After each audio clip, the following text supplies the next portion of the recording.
مطلب کون کر رہا ہے یہ؟ ایسے تو نہیں ہوتا یار. اس کو تو میں کہوں گا کہ یہ فسائیت کی بھی ایک اپنی مثال آپ ہی ہوگی ہے ابھی جو چل رہا ہے صورتحال اس کے اندر, اور اس کو ہی ریاستی. اچھا علی بھائی یہ بتائیے گا کہ اس جو انکروچمنٹ کے خلاف جو انہوں نے آپریشن کیا ہے, جہاں پہ انہوں نے توڑ پھوڑ بھی کی ہے, ایک منزل بھی جو ہے میرے خیال سے گرا دی, کنٹینر بائی تھا اس کو بھی جو کر دیا ہے, اور اس کو بلڈنگ کو سیل کر دیا ہے, کوئی مزاحمت پہ کوئی ہاتھا پائی یا کوئی تشدد بھی ہوا؟ دیکھیں جی, میں وہاں پہنچا تقریباً 12 بجے قریب. مجھے جب اطلاع ہوئی اس سے پہلے عمر ایوب صاحب اور بریسٹر گور صاحب پہنچ چکے تھے. ہمارے جو NF46 کے فارم 45 کے حقیقی ہے بنے تھے وہ بھی پہنچ چکے تھے وہاں پر. اور وہاں پر جب میں پہنچا تو اس ٹائم ان کو جو ہمارے عامر مغل صاحب تھے NF46 کے, ان کو لے کر جا چکے تھے, گرفتار کر لیا انہوں نے, گرفتار کر لیا تھا. تو جب میں نے عمر ایوب صاحب سے پوچھا تو انہوں نے کہا, میرے ساتھ کھڑے ہوئے تھے, میں نے انہیں کہا کہ بھائی جان آپ ہمیں کوئی چیز دکھائیں, کوئی نوٹس دکھائیں, تو ہمیں جو بھی وہ ADCR یا جو بھی شخص تھے ایڈمنسٹریشن کے, انہوں نے کہا جی آپ سائٹ پہ ہیں, ہم آپ کو دکھاتے ہیں. کہتے ہیں ہم ادھر گئے گور, اور میں جب واپس آیا تو یہ نہیں تھے, ان کو وہ SP گاڑی میں پتہ چلا ڈال کے لے گئے. دین اس کے بعد میں اور عمر ایوب صاحب وہاں سے تھانے گئے کراچی کمپنی. ہم تقریباً آدھا گھنٹہ کراچی کمپنی کی ٹیریٹوریل جورسڈکشن جو ہے PS کراچی کمپنی کی بنتی, تو وہاں پر موجود عامر مغل صاحب نہیں تھے. وہاں پر ہم آدھا گھنٹہ بیٹھے رہے, ہمیں یہ پتا چلا کہ یہ PS اپارا میں ہے. اچھا, تو ہم وہاں سے نکلے, میں اور اپوزیشن لیڈر عمر ایوب صاحب دونوں, ہم لوگ وہاں سے جب مڈ وے میں تھے اپارا میں, تو ہمیں ہمارا جو اپنا شخص جو باہر کھڑے تھے تھانے کی, انہوں نے کہا جی کہ تھانے کی گاڑی کراچی کمپنی واپس آ گیا. دین وی کیم بیک, اور ہم تقریباً 12:30 پونے 1 بجے مطلب چکر ہی لگواتے رہے آپ سے, چکر لگواتے رہے جی. 1 بجے ہم وہاں پر پہنچے, 1:15 تقریباً نہیں 1:45 2 بجے قریب, 2 بجے قریب دوبارہ ہم جب وہاں پہنچے تو SHO صاحب نہیں تھے. 5-10 منٹ بعد SHO صاحب آئے, اور اس کے بعد ہم نے کہا جی ہمیں بتائیں, اور اپوزیشن لیڈر صاحب نے کہا کہ میں تو کال اپ نوٹس دوں گا اور کروں گا, یہ جتنے بھی CDA کے آفیسرز آئے ہیں جو ابھی وہ کہاں پہ ہیں عامر صاحب, ابھی کہاں پہ ہیں؟ اس ٹائم ہمیں بتایا یہ گیا جی کہ عامر صاحب کے اوپر FIR دے دی گئی ہے اور ہی از ناؤ اریسٹڈ. اور ہم نے کہا یار اس نے آفینس کیا کیا؟ تو انہوں نے کہا جی کار سرکار مداخلت. ہم نے کہا یہ کار سرکار مداخلت کیا کر دیا؟ انہوں نے کسی پولیس والے کی وردی نہیں پھٹی, کوئی تم ہے نہیں, ویڈیوز موجود ہے. یار آپ لوگوں نے دھکے بھی دیے, اپنا آفس بھی توڑا, اس کے بعد بندے کو لے جا رہے ہو. دین پتہ یہ چلا جی کہ SHO صاحب نے مجھے اور عمر ایوب صاحب کو کہا کہ ہم نے FIR دے دی ہے اور ہم صبح ان کو جو ہے میجسٹریٹ کے سامنے پیش کریں. علی بھائی یہ بتائیے گا کہ اس پہ لیگل سٹینڈنگ کیا ہے؟ ابھی میں اور نمرا یہی ڈسکس کر رہے تھے کہ اگر جی ایک تو نوٹس دینا ہوتا ہے, دیٹ از اے مسٹ, لیکن ہم فرض کرتے ہیں کہ واقعی انکروچمنٹ تھی, ٹھیک ہے, تو اگر انکروچمنٹ تھی تو یہ کاروائی پہلے کیوں نہیں کی گئی؟ مطلب یہ تو CDA کی ناکامی بھی بنتی ہے نا. بالکل, CDA تو ویسے ہی اپنے نوعیت کا کہتے ہیں اپنی مثال آپ ہی ایک ڈپارٹمنٹ ہے جی. اب ایشو یہ ہے کہ اگر انکروچمنٹ تھی بھی اور آپ کے پاس کوئی انفارمیشن تھی, تو نوٹس کا مطلب یہ ہوتا ہے کہ اگلوں کو کہا جاتا ہے کہ 24 آورز ہیں, 48 آورز ہیں, آپ کے پاس 1 دن ہے, 2 دن ہے, 1 گھنٹہ ہے, اپنی جو یہ انکروچمنٹ جو ہے اس کو آپ ریموو کریں, نہیں تو ہم آگے کریں گے. دس از دا نوٹس. بیسیکلی نوٹس کا مقصد کیا ہے کہ بتایا جاتا ہے اگلوں کو کہ بھائی جان آپ کے خلاف یہ چیز ہمارے پاس موجود ہے, اس کو ریموو کریں, اس کو ایڈریس کریں. اور اگر وہ ایڈریس ہو جاتا ہے تو آپ جا کے ان کو کہتے ہیں اوکے فائن جی, ہم نے نوٹس پہ ڈرا کر لیا. اور CDA یوں ہی کرتی ہے ہمیشہ, یہ تو کبھی نہیں ہوتا. بڑی انٹرسٹنگ بات یہ ہے کہ آدھی رات کو CDA کا کون سا نوٹس آیا, کیسے آفیسرز اٹھے, وہاں کے انفورسمنٹ اٹھی, انکروچمنٹ اینٹی انکروچمنٹ ٹیم اٹھی, وہاں سے DCR اٹھا, AC اٹھا, اس کے ساتھ SP اٹھا, سارے کے سارے. تو یہ تو آلریڈی پلانڈ پروگرام تھا اور یہ کرنے کے لیے. علی صاحب جب یہ سارے پوائنٹس آپ نے CDA کے سامنے رکھے کہ اتنی کیا ہی ایمرجنسی ہو گئی ہے کہ آپ کو راتوں رات آپریشن کرنا پڑا ہے out of nowhere, without any notice, without anything, تو ان کا کیا اس پہ پوائنٹ آف ویو تھا؟ کوئی پوائنٹ آف ویو نہیں تھا جی, بس اوپر سے حکم ہے, اوپر سے حکم ہے, اوپر سے حکم ہے سر. اچھا اوپر سے حکم ہے. اوکے, اچھا یہ ان کو کہا کہ ہمیں تو شک ہو گیا کہ اللہ پاک کا حکم تو نہیں آ گیا. اوپر سے حکم ہے ان کو. لیکن کافی کارکنان گرفتار کرنے کی خبریں بھی آ رہی ہیں. لگ بھگ کتنے کارکنان ہیں تحریک انصاف کے جن کو گرفتار کیا؟ دیکھیں جی ابھی تک کیونکہ رات کو 3 بجے میں اور عمر ایوب صاحب جو ہیں ہم لوگ واپس نکلے وہاں سے, اس ٹائم تک عامر صاحب جو تھے NF48 والے وہ اریسٹڈ تھے, کیونکہ ان کا تو کنفرم ہمیں انہوں نے بتا دیا کہ جی FIR رجسٹرڈ ہے اور وہ ان کے خلاف FIR ہے. باقیوں کے تک ابھی تک ہمارے پاس کوئی پیٹنٹ انفارمیشن نہیں ہے, کیونکہ جب تک وہ FIR لے کے ایکیوز کو, سو کالڈ ایکیوز کو میجسٹریٹ کے سامنے پیش نہیں کریں گے تو پولیس تو ہمیں کچھ بتاتی ہی نہیں ہے, انفارمیشن ہی نہیں دے رہی. اچھا آپ لوگوں کے حساب سے this was an in lawful operation by the CDA, تو CDA کے خلاف جو ہے لیگل پروسیڈنگز کوئی آپ کیس تیار کریں ان کے خلاف جائیں گے؟ بالکل جی, وہ بریسٹر گور صاحب نے بھی اعلان کیا تھا کہ ہم ان کے اگینسٹ, ان کی جو ایکٹ ہوا ہے اس ایکٹ کے اگینسٹ جو ہے ہم اس کو چیلنج کریں گے اور اس کے اندر ہم ہائی کورٹ کی جورسڈکشن کو بھی استعمال کریں گے اور ارلیمنٹ کی پورشن جو ہماری جورسڈکشن بنتی ہے اس کی ہمارے لیگل فورم کی وہ بھی اڈاپٹ کریں گے اگینسٹ دی نوٹسز. وہ تو ایک چیز ہوگی نا اٹس ہو کہ اگر کوئی تھے تو جو ہمیں نہیں دیے گئے, اور دوسرا یہ جتنے تینوں جو آپ بیسیکلی دیکھیں نا تینوں ادارے جو ہیں آپ کی پولیس, آپ کا اسلام آباد آئی سی ٹی ایڈمنسٹریشن اور آپ کی سی ڈی اے, یہ تینوں جو ہیں سبارڈینیٹ ادارے ہیں انٹیریئر منسٹری کے, تو وزارت داخلہ اس میں of and on directly involved ہے. سو ایسی صورتحال کے اندر سب کچھ ان کے نوٹس میں ہے. اب یہ تو وہی بتائیں گے بھائی کون اوپر تھا, کس نے, سیکرٹری نے کہا ہے, انٹیریئر منسٹر نے کہا ہے, ہو از انوالوڈ. علی بخاری صاحب یہ بھی بتائیں کہ آپ کے کچھ کارکنان پہ قاتلانہ حملے ہو رہے ہیں, گرفتاریاں ہمارے سامنے, ایک سال سے زیادہ آپ کے کارکنان جو ہیں وہ یا تو روپوش ہیں یا تو اگر وہ نہیں ہیں تو وہ جیلوں میں. اگر اس طرح بات کی جائے تو یہ آپریشنز آپ لوگوں کے سامنے آ رہے ہیں, یہ کیوں اتنا پیار کیا جا رہا ہے, اوپر سے جو آرڈرز آ رہے ہیں آپ لوگوں کے خلاف؟ دیکھیں جی نمرا, ان کے تو پیار محبت کی داستان اتنی لمبی ہو گئی ہے کہ یہ تاریخ کے سنہرے روپوں سے لکھی جائے گی انشاءاللہ, اور اس میں کوئی شک کی بات نہیں ہے کہ یہ یزیدیت کے اگر عروج پہ تو اب بھی ذہنیت کے اوپر قائم کھڑے ہوئے ہیں. ایسی بات کوئی نہیں ہے, انہوں نے جتنا ظلم جبر کرنا تھا کر لیا. آپ کو پتہ ہے دنیا ساری میں جب بھی آپ چلے جائیں, کسی بھی فورم پہ چلے جائیں, کسی بھی ہسٹری کا کوئی بھی چیپٹر اٹھا کے دیکھیں تو الٹیمیٹلی ظلم ہی مٹتا ہے, جو مظلومیت ہے وہ مٹتی نہیں ہے, رہتی وہی ہے. لیکن یہ سب کر کے کوئی یہ سب کر کے کوئی میسیجز پہنچائے جا رہے ہیں میسیجز کے تو میں آپ کو آواز بتاؤں, جو کچھ پہلے ہوا وہ بہت ہائی فائی قسم کی ایک جو ہمارے خلاف ایک کمپین چلائی گئی تھی وہ ساری چلائی گئی, لیکن الٹیمیٹلی 8 فروری کو آپ نے دیکھا کہ لوگوں نے ہر اعلامیہ ہر کمپین کو ڈسٹ بن میں ڈال دیا, اور الٹیمیٹلی ایک چیز نکلی کہ عمران خان از دا لیڈر, اور جس کو اس نے ٹکٹ دیا وہ ہمارے لیڈر ہیں, وہ ہمارے ساری ووٹس ادھر گئی, اور آپ نے دیکھا پورا پاکستان ایک سائڈ پہ کھڑا ہوا تھا. سو اب آپ کے جب عوام کھڑی ہو جاتی ہے نا, دلوں میں لوگوں کی محبت آ جاتی ہے, عوام کھڑی ہو جاتی ہے, تو اس کو آپ ختم نہیں کر سکتے. آپ جتنی مرضی فورس یوز کر لیں, اب جو مرضی بھونڈے اور بلو دی بیلٹ جا کے دفتر سیل کر دیں, لوگوں کو ماریں پکڑیں, لوگوں کی عزتیں پامال کریں, لیکن الٹیمیٹلی تو یہی ہوتا ہے کہ جو کامیابی ہوتی ہے وہ حق کی ہوتی ہے. دس از آور فیتھ, یہ تو ہمارا ایمان ہے, یہ تو ہمارا یقین ہے. رائٹ, ٹھیک ہے جی. علی بخاری صاحب بہت بہت شکریہ ہمیں جوائن کرنے کے لیے. اور خبر یہ اپڈیٹس ہیں جی کہ سی ڈی اے نے جو ہے رات کو ایک آپریشن کر کے انکروچمنٹ کے خلاف جو ہے پاکستان تحریک انصاف کے آفس کی جو ایک منزل ہے اس کو گرا دیا ہے, اور اب جو آفس ہے اس کو سیل بھی کر دیا گیا ہے. بہت سارے سوالات بھی کارکنان کو گرفتار بھی کیا گیا ہے, گرفتار بھی کیا گیا. اچھا ابھی ہم آگے بڑھتے ہیں. خیبر پختونخوا کے مالی سال 2024-25 کا بجٹ آج صوبائی اسمبلی میں پیش کیا جائے گا. اگر اس کی حجم کی بات کریں 1700 ارب روپے سے زائد کا یہ اس کا حجم رکھا گیا, اس کا والیوم جو ہے, اور آئی ایم ایف کے ساتھ طے شدہ معاہدے کا بجٹ 100 ارب روپے تک سرپلس ہوگا. بالکل جی, اور یہ پہلی دفعہ تاریخ میں ہو رہا ہے. میرے خیال سے پاکستان کو اس چیز کا بھی پتہ ہونا چاہیے کہ فیڈرل گورنمنٹ سے جو ہے وہ پہلے جو ہے اپنا بجٹ پیش کر رہے ہیں, اور میرے خیال سے وہ اس کی بھی کوئی پولیٹیکل آئی ایم شور ہوں گی, پوائنٹس ہوں گے یہاں پہ. اچھا لیکن جو کے پی گورنمنٹ نے ایک پوائنٹ پیش کیا ہے وہ یہ ہے کہ جب فیڈرل گورنمنٹ کا بجٹ پیش ہوگا اس کے بعد عید کی چھٹیاں وغیرہ آ جاتی ہیں, سو اس کی وجہ سے ہم پہلے کر رہے ہیں کیونکہ وہ پھر عید کا فیس سارا سٹارٹ ہو جائے گا. اچھا فیصل واوڑا صاحب دوبارہ جو ہیں, فیصل واوڑا صاحب یس ویسے وہ انیکٹیو تو ہوئے ہی نہیں تھے. منیب فیاض خان ہمارے رپورٹر ہمیں جوائن کیا پشاور سے, ان سے جی مزید انفارمیشن ہیں. جی بجٹ کب جو ہے وہ آف کورس پیش تو کیا جا رہا ہے, لیکن اس میں کیا فردر ڈیٹیلز ہے. فیاض السلام علیکم.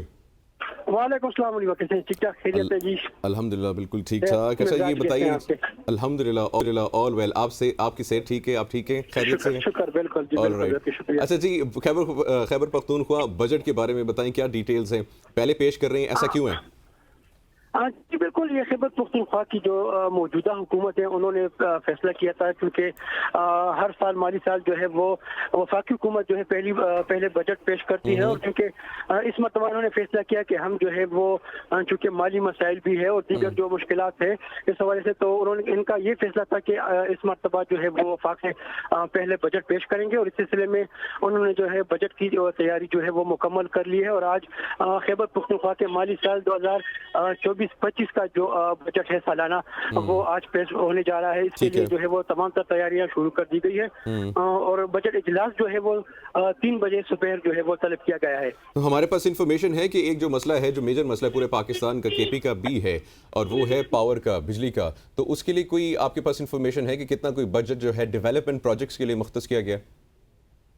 مطلب فیصلہ جو کیا گیا ہے اس کے مطابق ترقیاتی جو پروگرام ہے وہ جو گزشتہ سال کے تھے 2023-24 کے بجٹ میں جو پروگرام ترقیاتی پروگرام شامل کیے گئے تھے وہی ہے، اور اس سے جو ہے وہ جی فیاض آپ ہمیں سن پا رہے ہیں؟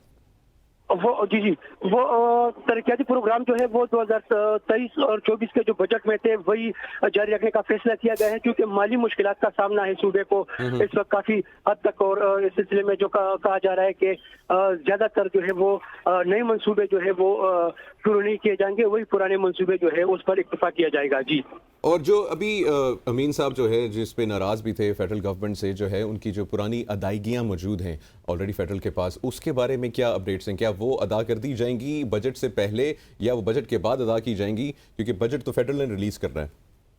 بالکل جی سر، جو موجودہ صورتحال ہے، چونکہ ایک طرف تو علی امین گنڈاپور کی جانب سے جو ہے وہ بیان بازی کا سلسلہ جاری ہے، اور اس سلسلے میں وہ بھی ہر دوسرے دن جو ہے وہ کوئی نہ کوئی جو ہے بیان جاری کر دیتے ہیں، جس کی وجہ سے خیبر پختونخوا حکومت اور وفاقی حکومت میں جو دوریاں تھی، یہ کہا جا رہا تھا کہ علی امین گنڈاپور کے آنے کے بعد جو ہے ان کے مابین تھوڑا سا یہ فاصلہ جو ہے وہ کم ہو جائے گا، چونکہ ایک سمجھدار اب بندہ ہے، یہ سمجھتا ہے سیاست پہ، تو لیکن ایسا نہیں ہو سکا، کیونکہ ابھی تک جو ہے خیبر پختونخوا حکومت اور وفاق کے مابین جو ہے وہ رساکشی جو ہے وہ جاری ہے، اور ابھی تک معاملات جو ہے طے نہیں پائے گئے ہیں۔ اچھا، ایک اور سوال ویری کوئکلی، پھر ہم نے بریک کی جانب جانا ہے۔ فیاض، آئی ایم ایف کی کنڈیشنز بھی ہیں، کیا کے پی گورنمنٹ نے آئی ایم ایف کی کنڈیشنز کو مد نظر رکھتے ہوئے بجٹ تیار کیا ہے یا انہوں نے جو ہے اس کو اگنور کیا ہے؟ نہیں جی، بالکل یہ آئی ایم ایف کی جو شرائط ہے اس پہ پورا من و ان عمل کرنے کا فیصلہ کیا گیا ہے، اور اس سلسلے میں جو ہے وہ 100 ارب روپے جو ہے سرپلس بجٹ رکھا گیا ہے۔ یہ سرپلس بجٹ جو رکھا گیا ہے یہ آئی ایم ایف کی جو شرائط ہے اس کو پورا کرنے کے لیے یہ رکھا گیا ہے۔ جی ٹھیک ہے جی، فیاض صاحب بہت بہت شکریہ جی ہمیں جوائن کرنے کے لیے، اور یہ اپڈیٹس ہیں جی کے پی گورنمنٹ کی جو بجٹ ہے جو آج پیش کیا جائے گا۔ جی بالکل ایسے ہی آج شام 3 بجے پیش کیا جائے گا، اور اس میں متعدد پروگرامز ہیں، نوجوانوں کے لیے بھی آئی ایم ایکسپیکٹنگ کہ کچھ پروگرامز جو ہیں وہ متعارف کروائے جا چکے ہیں، اور اس کے لیے بجٹ مختص کیا گیا۔ بجلی کی بھی بات چیت ہم نے کرنی ہے کہ بجلی کا شارٹ فال جو ہے وہ پورے ملک میں ہی ہم دیکھتے ہیں، اتنی زیادہ گرمی بڑھتی چلی جا رہی ہے، اس گرمی میں اوور آل اگر پورے ملک کی کسی ایک شہر میں نہیں، لوڈ شیڈنگ وغیرہ بڑھتی چلی جا رہی ہے، ملک بھر میں جو بجلی کا شارٹ فال ہے وہ 6623 میگا واٹ تک پہنچ چکا ہے۔ بالکل، لیکن یہ بات جو ہے ہم نے بریک کے بعد کرنی ہے، تو ذرا آپ لوگوں نے کہیں جانا نہیں ہے، بجلی کے شارٹ فال کے اوپر جو ہے بات کریں گے ایک چھوٹے سے بریک کے بعد۔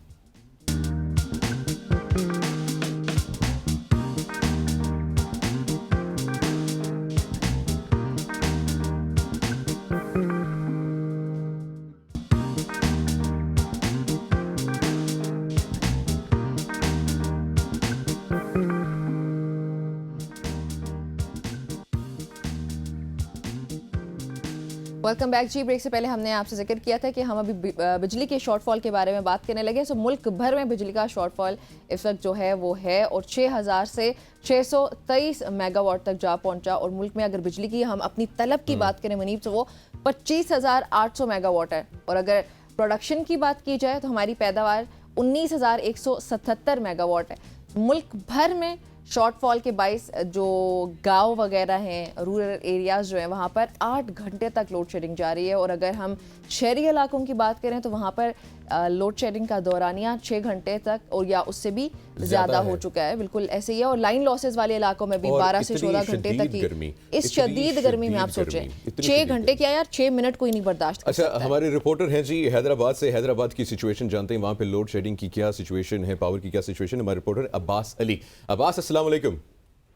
جی وعلیکم السلام جی عباس، ہمیں اپڈیٹ کریں حیدرآباد شہر کی اس وقت کیا صورتحال ہے، اسپیشلی لوڈ شیڈنگ کی مجھے بتائیں کہ وہاں پہ کتنی لوڈ شیڈنگ جو ہے وہ کی جا رہی ہے، اور وہاں کے جو رہائشی ہیں وہ کتنے جو ہے ناراض ہیں۔ دیکھیں حیدرآباد میں جو ہے سب گرمی کے دوران بھی ہیسکو کی جانب سے بدترین لوڈ شیڈنگ کی جا رہی ہے۔ اگر شہری علاقوں کی میں بات کروں تو شہری علاقوں میں جو ہے وہ 12 سے 14 گھنٹے کی لوڈ شیڈنگ کی جا رہی ہے، جبکہ جو دیہی اور نوائی علاقے ہیں وہاں پہ 15 سے 16 گھنٹے کی جو ہے وہ لوڈ شیڈنگ کی جا رہی ہے، جبکہ شہری جو ہے بدترین لوڈ شیڈنگ کے باعث جو ہے شدید پریشانی میں مبتلا ہیں، کیونکہ طبی ماہرین کی جانب سے جو ہے وہ شہریوں کو ہدایت جاری کی گئی ہے کہ گھر سے جو ہے وہ کم سے کم نکلا جائے، مگر ہیسکو کی جانب سے کی جانے والی لوڈ شیڈنگ کی وجہ سے شہریوں کو مجبوراً نکلنا پڑتا ہے۔ کیونکہ شدید گرمی میں ان کو گھر میں جو بیٹھنا جو ہے مشکل ہو جاتا ہے. اس کے علاوہ ہیسکو ترجمان کی جانب سے یہ بھی بتایا گیا ہے کہ حیدرآباد میں جو ہے ہیسکو کو جو بجلی درکار ہے وہ 1200 کلو میگا واٹ ہے، مگر ہیسکو کو جو بجلی فراہم کی جا رہی ہے وہ 950 میگا واٹ کے قریب جو ہے فراہم کی جا رہی ہے. اور اس کے علاوہ جو لائن لاسز ہیں اس کے حساب سے لاکھوں میں بجلی فراہم کی جا رہی ہے. جتنے زیادہ لائن لاسز ہیں پھر وہاں پر لوڈ شیڈنگ کا دورانیہ بھی زیادہ ہے، تو اس وجہ سے جو ہے وہ شہریوں کو شدید جو ہے مشکلات کا سامنا کرنا پڑ رہا ہے. آئے دن جو ہے وہ پروٹیسٹ ہونا، روڈ کا جلاؤ گھراؤ کرنا، تو یہ آئے دن روز کا معمول بن چکا ہے. جگہ جگہ کئی بیشتر ایسے علاقے ہیں حیدرآباد کے جہاں تو دن بھر لائٹ ہوتی نہیں ہے. ٹھیک ہے عباس صاحب، یہاں پہ کیا لوکل انتظامیہ کوئی کاروائی نہیں کر رہی ہے جو بجلی چور ہیں ان کے خلاف جو ہو رہی ہے؟ ویسے صرف 300 میگا واٹ کے شارٹیج ہے. جی بالکل، ہیسکو کی جانب سے جو ہے یہ دعویٰ تو کیا جاتا ہے کہ ہم نے اتنے جو بجلی چور ہیں ان کے خلاف جو ہے وہ کارروائی کر لی ہے، اور اتنے بجلی جو چور ہیں ان کو ہم نے مطلب اتنے اربوں روپے جو ہے ان سے ریکور کر لیے. مگر اس کے باوجود ہم دیکھ رہے ہیں کہ اس طرح کے جو بیشتر جو علاقے ہیں وہاں پہ ابھی تک خراب جو ہے وہ ٹرانسفارمر لگے ہوئے ہیں جس کو ابھی تک بہتر نہیں بنایا گیا ہے. تو یہ صرف دعویٰ کیا جاتا ہے ہیسکو کی جانب سے، لیکن ہمیں بظاہر اس طرح سے کوئی چیز نظر نہیں آتی ہے. اچھا عباس، یہ بھی بتائیے گا کہ ابھی لوڈ شیڈنگ تو ہو رہی ہے وہاں پہ، آپ بتا رہے ہیں جی کہ 16 گھنٹے جو ہے وہاں پہ ڈیلی لوڈ شیڈنگ ہو رہی ہے. آپ یہ بھی بتائیں کہ وہاں پہ لوڈ شیڈنگ کے باوجود اس کے بعد بھی جو بلز ہیں الیکٹریسٹی کے، جو بجلی کے بلز ہیں، وہ کتنے جو ہیں زیادہ آ رہے ہیں؟ دیکھیں اگر بل کی بات کی کریں گے تو بل تو مطلب جیسے جیسے مہینہ بڑھتا جاتا ہے تو اس حساب سے جو ہے یہ بل زیادہ سے زیادہ ڈیٹیکشن آتا ہے، جس میں آئے روز دیکھیں تو آئے روز جو ہے لوگ بلوں کے ساتھ پروٹیسٹ کر رہے ہوتے ہیں، لوگ کے ساتھ جو ہے وہ رو رہے ہوتے ہیں کہ آئے روز یہ ڈیٹیکشن لگا دیا بجلی ہے نہیں. تو اس طرح کی جو صورتحال بھی وہ کافی ہمیں حد تک نظر آتی ہے کہ ڈیٹیکشن لگا دیا جاتا ہے لیکن بجلی جتنی فراہم کرنی چاہیے اتنی ہوتی نہیں ہے. ٹھیک ہے، اچھا آپ اپڈیٹ کرتے ہیں حیدرآباد سے. عباس آپ کا بہت شکریہ. ابھی ہم ناظرین بڑھتے ہیں کراچی کی جانب. ہمارے رپورٹر قدیر آنا نے ہمیں جوائن کیا ہے. قدیر، بتائیے گا اس وقت کراچی کی کیا صورتحال ہے لوڈ شیڈنگ کی؟ دیکھیں جی، کراچی میں لوڈ شیڈنگ جو ہے جس طرح سے دوسرے شہر ہیں یہ اس سے کوئی اچھی نہیں ہے. ملک کا سب سے بڑا شہر ہے لیکن لوڈ شیڈنگ جو ہے وہ جاری ہے. کہیں دن میں 2.5 گھنٹے کی جو لوڈ شیڈنگ ہوتی ہے کسی جگہ پر، اور وہ 4 مرتبہ 2.5 گھنٹے تک جو ہے لائٹ بند کی جاتی ہے. اسی طرح کہیں 1 گھنٹے کی، کہیں 2 گھنٹے کی، اس طرح سے جو ہے وہ سلسلہ جاری رہتا ہے. اور یہ کے الیکٹرک کی جو ہے وہ اس نے اپنا بنایا ہوا ہے، جہاں پر ریکوری زیادہ ہے وہاں پر لوڈ شیڈنگ نہیں کرتا، جہاں سے ریکوری کم ہوتی ہے وہاں پر 1 گھنٹہ پھر 2 گھنٹے اس طرح سے جو ہے اس نے شیڈول جاری کیا. لیکن یہ تو وہ اس نے اپنا جاری کیا ہے. اس کے علاوہ بھی غیر اعلانیہ طور پر جو ہے اب گرمیاں ہیں اور ڈیمانڈ ہے بجلی کی. اور رانا صاحب یہ بھی بتائیے گا کہ جو پوش علاقے ہیں کراچی میں اس وہاں پر بھی جو ہے وہ لوڈ شیڈنگ کی جا رہی ہے اور اس کا کیا دورانیہ ہے؟ دیکھیں جو جس طرح سے میں نے بتایا بجلی جو ہے جہاں پر چوری ہوتی ہے یا بلنگ کم ہے وہاں پر لوڈ شیڈنگ یہ ضرور کی جاتی ہے کے الیکٹرک کی جانب سے. اور کافی علاقے ایسے بھی ہیں، میں یہ نہیں کہتا کہ وہاں پر جہاں ریکوری 100% ہے وہاں لوڈ شیڈنگ نہیں ہے. اس طرح سے ڈسٹریبیوٹ. لیکن جو خاص طور پر مضافاتی علاقے ہیں یا جہاں پر ایک مسئلہ ہمیشہ رائے ابھی ہم نے دیکھا تھا کہ وہ پیپرز بھی ہو رہے تھے، بچے جو ہیں بجلی نہیں تھی گرمی کے اندر جو ہے فرش پہ بیٹھ کے جو ہے وہ پیپرز دے رہے تھے. تو اب ان سب چیزوں کے باوجود، اور یہ بڑی ہسٹری ہے، مطلب یہ سالوں سے چیزیں چلتی آ رہی ہیں، پاکستان پیپلز پارٹی فیل ہو چکی ہے اس مسئلے کو ایڈریس کرنے میں. بلکہ قدیر ہم نے آپ سے ہی پوچھا تھا وہ جو بچوں کے امتحانات ہو رہے تھے ان معاملات میں کوئی بہتری آئی ہے یا وہ بھی اسی طرح چل رہے ہیں؟ امتحانات ہی ملتوی ہو گئے فی الحال تو. ہاں جی اس کے بعد چھٹیاں وغیرہ بھی ہو چکی ہیں لیکن پھر بہتری نہیں آتی. وہ اب ہوتا یہ ہے اصل میں، اب جس علاقے میں بجلی چوری ہوتی ہے، جو بجلی چوری کرتا ہے اب اس کی سزا جو ہے وہ پورا علاقہ جو بل بھرنے والا ہے وہ بھی کاٹتا ہے اس کی سزا. وہ بل بھی بھر رہے ہیں اور لوڈ شیڈنگ کا سامنا بھی کر رہے ہیں. تو میرا کے الیکٹرک سے بھی یہی سوال ہے، مطلب اور لوگوں کا بھی سوال یہ ہے جو بل بھرتے ہیں ان کا کیا قصور ہے؟ آپ کریں بھائی، اس کی بجلی بند کریں جو بل نہیں بھرتا، جو بجلی چوری کرتا ہے. تو اب تک کیوں نہیں کارروائی ہوئی؟ مطلب یہ تو بڑے سالوں کا بہت پرانا مسئلہ ہے بجلی چوری کا. تو یہ پاکستان پیپلز پارٹی یا MQM یہ جو جماعتیں ہیں جو کراچی کا انہوں نے ٹھیکہ لیا ہوا ہے, سندھ کا بھی ٹھیکہ لیا ہوا ہے, پچھلے 15 سال سے وہاں پہ موجود ہیں, یہ کیوں نہیں ان چیزوں کو فکس کر سکے؟ سب ایک دوسرے پہ جو ہے, دیکھو یہ سیاست ہے, سیاسی بیانات تو ضرور آتے ہیں کہ الیکٹرک کیوں. اب سندھ اسمبلی میں بھی بحث ہوئی بہت زیادہ, اور کے الیکٹرک میں بڑی تنقید کی گئی, پیپلز پارٹی کے لوگوں نے بھی کی, MQM کے لوگوں نے بھی کی. ان کے گھروں میں تاریں کہاں سے جا رہی ہیں؟ یہ بس تنقید کر کے چپ ہو جاتے ہیں. رانا صاحب, ان کے گھروں میں تاریں کہاں سے جا رہی ہیں؟ تارے ظاہر ہے جو جہاں سے لوگ گزرتے ہیں وہیں سے تارے جا رہی ہیں. اور دوسرا یہ جو میں بات وہ کمپلیٹ نہیں ہوئی تھی. جی جی پلیز. یہ مطلب کے الیکٹرک کی مطلب بڑی بے عزتی ہے, یا اس پہ غور نہیں کرتا کوئی بھی حکام. یہ کوئی اس طرح سسٹم نہیں بنایا جا سکتا کہ بھائی جو بجلی یا بل نہیں بھر رہا یا چوری کر رہا ہے, آپ اس کی صرف اس کو بالکل کاٹیں. ٹھیک ہے رانا جی, بہت بہت شکریہ ہمیں جوائن کرنے کے لیے. کراچی سے آپ ہمیں اپڈیٹ کر رہے تھے اور کراچی کی سچویشن. اور ابھی ہم لاہور کی جانب بڑھتے ہیں اور لاہور سے ہمیں جوائن کریں شیخ رشید صاحب, ہمارے رپورٹر ہیں. وہ جتنی بار بھی ہم ان کا ذکر کرتے ہیں ایک دم سے ذہن پہلے کہیں اور چلا جاتا ہے. شیخ صاحب السلام علیکم اینڈ گڈ مارننگ. وعلیکم السلام. ایک تو آپ کا نام بڑا خوبصورت ہے, لیکن لاہور کے حالات بتائیے گا. لاہور کے حالات بھی خوبصورت ہیں یا نہیں؟ گرمی تو بہت زیادہ ہے, سو آئی ڈونٹ ایکسپیکٹ کہ خوبصورت ہوں گے. بجلی کے حوالے سے بتائیں کہ لاہور میں کیا صورتحال ہے؟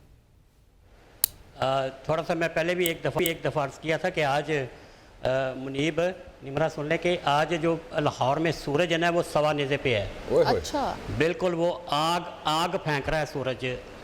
آگ مطلب ہے کہ بہت زیادہ سخت شدید گرمی ہے. اور ایسی صورتحال میں جو ہے نا وہ چاٹی کی لسی یا دودھ دہی کی لسی. منیب پلیز, پہلے میں نے آپ کو پراٹھے کی دعوت دی تھی. ڈن ہو گیا جی, انشاءاللہ لاہور آ کے لسی بھی پئیں گے اور جو ہے نا ناشتے بھی کریں گے. ابھی مجھے بتائیں لاہور میں آلو والا پراٹھا بھی کھائیں گے. آلو والا پراٹھا بھی ڈن ہو گیا. ابھی اس وقت لاہور میں لوڈ شیڈنگ کی کیا صورتحال ہے؟ لوڈ شیڈنگ جو ہے وہ تقریباً آپ اس کو اس طرح کر لیں کہ جو VIP علاقے ہیں نا, جہاں پہ ایلیٹ کلاس رہتی ہے, وہاں پہ تو 1.5-2 گھنٹے کی لوڈ شیڈنگ ہے. اور آپ اس کو سیکنڈ پہ لے لیں اسٹیج پہ تو وہاں پہ 3-4 گھنٹے کی. اور جو یہ 80% لوگ لاہور میں جو رہائش پذیر ہیں وہاں پہ 4 گھنٹے سے لے کے 5 گھنٹے کی غیر اعلانیہ لوڈ شیڈنگ ہو رہی ہے. اور اس لوڈ شیڈنگ کی وجہ سے جو شہری ہیں وہ بہت زیادہ پریشان ہیں. سکول کے بچے, بوڑھے, خواتین اور دیگر جو مختلف شعبہ جات سے تعلق رکھنے والے لوگ ہیں, اسپیشلی جو ورکنگ کلاس کے لوگ ہیں, بہت زیادہ پریشان ہیں. کیونکہ لیسکو کی طرف سے یہ اعلان نہیں کیا جاتا کہ آج لوڈ شیڈنگ اتنے بجے سے لے کر اتنے بجے تک ہوگی, تو تاکہ غیر اعلانیہ تو ہوتی ہے ارینج کر لیں. مگر افسوسناک امر یہ ہے کہ غیر اعلانیہ لوڈ شیڈنگ ہو رہی ہے اور وہ بڑی لمبی چوڑی لوڈ شیڈنگ ہو رہی ہے. جی اچھا, تو بجلی چوری کے خلاف کوئی کارروائی وغیرہ بھی سامنے آ رہی ہو؟ کیونکہ گرمیاں ہیں اور جس طریقے سے آپ بتا رہے ہیں کہ 4-5 گھنٹے کی لوڈ شیڈنگ. بجلی چوری کے خلاف اب تک جو ہے وہ تقریباً 40,000 سے زائد لوگ گرفتار ہو چکے ہیں. ان کے خلاف مقدمات درج ہو چکے ہیں. ان کو مختلف مدوں میں جرمانے بھی ہو چکے ہیں. جرمانوں کی اگر بات کی جائے تو لیسکو نے اب تک جو ہے وہ تقریباً 8 سے 9 ارب روپے کے جرمانے کیے جا چکے ہیں. چوری میں کمی آئی ہے, مگر جو ایشو پتہ ہی کیا ہے منیب, ایشو یہ ہے کہ چونکہ وہ کچھ لوگ چلے گئے ہیں اس پہ سولر پہ چلیں گے, ٹھیک ہے. اس کے علاوہ انڈسٹری بھی بند ہے چونکہ بجلی بہت مہنگی ہے. ٹیکسٹائل انڈسٹری 90% بند ہے اور اس میں بھی تقریباً وہ بھی 50% جو ہے وہ سولر پہ ہیں. اس طرح اگر ہمارے لاہور میں جو ہے وہ قائد اعظم انڈسٹریل اسٹیٹ ہے, وہاں بھی جو ہے 80% جو انڈسٹری ہے وہ سولر پہ ہے. مگر اس کے باوجود کہ ان کو ریلیف ملنا چاہیے, لاہور کے لیسکو کے جو رہائشی ہیں ان کو یہ ریلیف دیں. مگر افسوسناک امر یہ ہے کہ سولر پہ جانے کے باوجود ایک تو قیمتوں میں بہت زیادہ اضافہ ہے, دوسرا لوڈ شیڈنگ میں بتدریج جو ہے وہ اضافہ کیا جا رہا ہے. ابھی آپ سے کال کرنے سے قبل میری لیسکو کے ترجمان سے بات ہو رہی تھی تو وہ یہ کہہ رہا تھا کہ شیخ صاحب یہ اس میں مزید اضافہ ہوگا, کیونکہ اس وقت ہمیں لاہور کو جو ضرورت ہے, لاہور کے جو شہری ہیں یا لیسکو میں اگر آپ جو ڈویژن میں شامل ہے, قصور ہے, ابھی تو آغاز گرمی ہے, ابھی تو آغاز گرمی ہے شیخ، بہت شکریہ ہمیں اپڈیٹ کرنے کے لیے لاہور سے جی. اور گرمی کی شدت میں جیسے جیسے اضافہ ہو رہا ہے ویسے ہی جو ہے لوڈ شیڈنگ کے اندر بھی اضافہ ہو رہا ہے. اور اب ہم کہاں جا رہے ہیں؟ ابھی ہم ملتان کا رخ کر لیتے ہیں. سوہن ابھی ہم سوہن حلوہ کھانے جا رہے ہیں جی ملتان. اختر شیخ بیورو چیف ہیں ہمارے ABN نیوز کے. اختر صاحب السلام علیکم. جی وعلیکم السلام. منیب تو کہہ رہے ہیں حلوہ کھانے کے لیے چلتے ہیں، لیکن میرا نہیں خیال کہ صورتحال اتنی اچھی ہے کہ حلوہ کھایا جائے. گرمی میں نہیں کھایا جاتا بالکل بھی، اتنی شدید گرمی ہے، میرا بالکل دل نہیں حلوے کا. جی جی جی سر. منیر صاحب کو بتائیں، بلکہ وہ تو جانتے ہیں اس علاقے کو بڑے اچھے طریقے سے کہ یہ جو موسم آ رہا ہے یہ حلوے کا نہیں آم کا ہے. جی جی بالکل جی. آم کھانے بھی اور وہ بھی ملتان کے، لیکن ابھی اچھے آم آئے نہیں ہیں ملتان میں ابھی فی الحال. اچھا اختر صاحب بتائیں، گرمی ہے ٹھیک ہے، حلوہ تو ویسے ہی پگھل جائے گا اس گرمی میں، لیکن اس گرمی میں لوڈ شیڈنگ کی کیا صورتحال ہے؟ جی یہاں کی جو لوڈ شیڈنگ ہے وہ بڑی تیز چل رہی ہے. لوڈ شیڈنگ یہاں شہری علاقوں میں جو ہے میپکو، یہاں جو ترسیلی نظام ہے بجلی کا وہ میپکو سنبھالتا ہے. تو اس کمپنی کے تحت جو علاقے ہیں وہاں جو شہری آبادی ہے وہاں تو 3 سے 4 گھنٹے اور 5 گھنٹے تک بھی لوڈ شیڈنگ چل رہی ہے. لیکن جو دیہی علاقے ہیں سب سے زیادہ پریشان وہ لوگ ہو رہے ہیں، اور وہاں جو لوڈ شیڈنگ کا جو یہ شیڈول دے رہے ہیں وہ ہی 6 سے 7 گھنٹے کا ہے جو لوڈ شیڈنگ چل رہی ہے. اور جو باقی جو شہری خاص طور پہ جو یہاں انڈسٹری تھوڑی سی جو موجود ہے وہ اس لوڈ شیڈنگ سے سب سے زیادہ وہ لوگ پریشان ہو رہے ہیں. اچھا اختر صاحب، ایک میجر ایشو ہے جو کہ ہم لوگ صبح سے ڈسکس کر رہے ہیں، وہ ہے بجلی چوری کا. ملتان میں کتنے جو ہیں بجلی چور جو ہیں گرفتار ہوئے ہیں، ان پہ جو کارروائی کی گئی ہے، اور کتنی تعداد ہے مطلب جو کہ صرف بجلی چوری کی وجہ سے جو لوگ بھگت رہے ہیں؟ جی ملتان میں یہ میپکو جو ریجن ہے یہ بہت بڑا ریجن ہے، سائی وال سے لے کر صدقہ تک جو ہے وہ یہ ہے، اور 3 ڈویژنوں پر مشتمل یہ ریجن جس میں جو 14 سے 15 اضلاع ہیں اس میں. ٹھیک ہے. اور یہاں روزانہ کی بنیاد پر جو FIR درج ہو رہی ہیں وہ مور دین 100 ہے. 100 سے زائد جو ہے وہ لوگ بجلی چوری کے حوالے سے ان پر مقدمات. اچھا ایک ویسے میرا سوال ہے کہ مطلب FIRs بھی ہو رہی ہیں، گرفتاریاں بھی ہو رہی ہیں، لیکن وہ جو چوری ہے وہ بھی ختم ہو رہی ہے، یا وہ FIR ہوتی ہے پھر وہ جا کے ریلیز ہو جاتے ہیں اور پھر واپس جا کے وہی چوری دوبارہ سے کرتے ہیں؟ نہیں، جو فگرز لگ رہے ہیں اس سے تو نہیں لگتا کہ یہ جو ہے بجلی چوری کم ہوئی ہے. بجلی چوری جو ہے وہ لگتا ہے بڑی ہے، کیونکہ نرخ بڑے ہیں، لوگ بجلی کے بلوں سے پریشان ہیں جو اس چیز کے عادی ہو چکے ہیں. چلیں جی FIR اور جو چلیں جی اختر صاحب بہت بہت شکریہ. چلے جی ہمیں بریک کا کہا جا رہا ہے. اختر صاحب بہت شکریہ کرنے کے لیے. یہ صورتحال ہے جی مختلف شہروں کی لوڈ شیڈنگ کی، گرمی کی وجہ سے. بریک سے پہلے میں نے ایک سٹوری سنا دی ہے. میں نے صبح خواتین و حضرات ایک ویڈیو دیکھی، ایک گھر کے باہر جو ہے جھنڈا لگا ہوا تھا پاکستان کا ماشاءاللہ سے، ٹھیک ہے جی. اور وہاں پہ جو ہے جب وہ جھنڈا اتارا گیا، وہ پائپ اتارا گیا جس کے اندر جھنڈا لگایا ہوا تھا، تو وہ جھنڈا جو کنیکٹڈ تھا گھر کے کنیکشن سے اور باہر جو تار آ رہی تھی اس سے ماشاءاللہ پاکستان کے جھنڈے لگا کے جو وہ بجلی چوری کی جا رہی تھی. جب وہ جھنڈا اتارا تو پائپ کے اندر سے جو انہوں نے بجلی کی تار نکلی جس سے وہ جھنڈے کے تھرو جو ہے اپنے گھر کو جو ہے بجلی پرووائڈ کر رہے تھے. جھنڈے کے تھرو بجلی چوری ہو رہی تھی. ایک بریک شامل کرتے.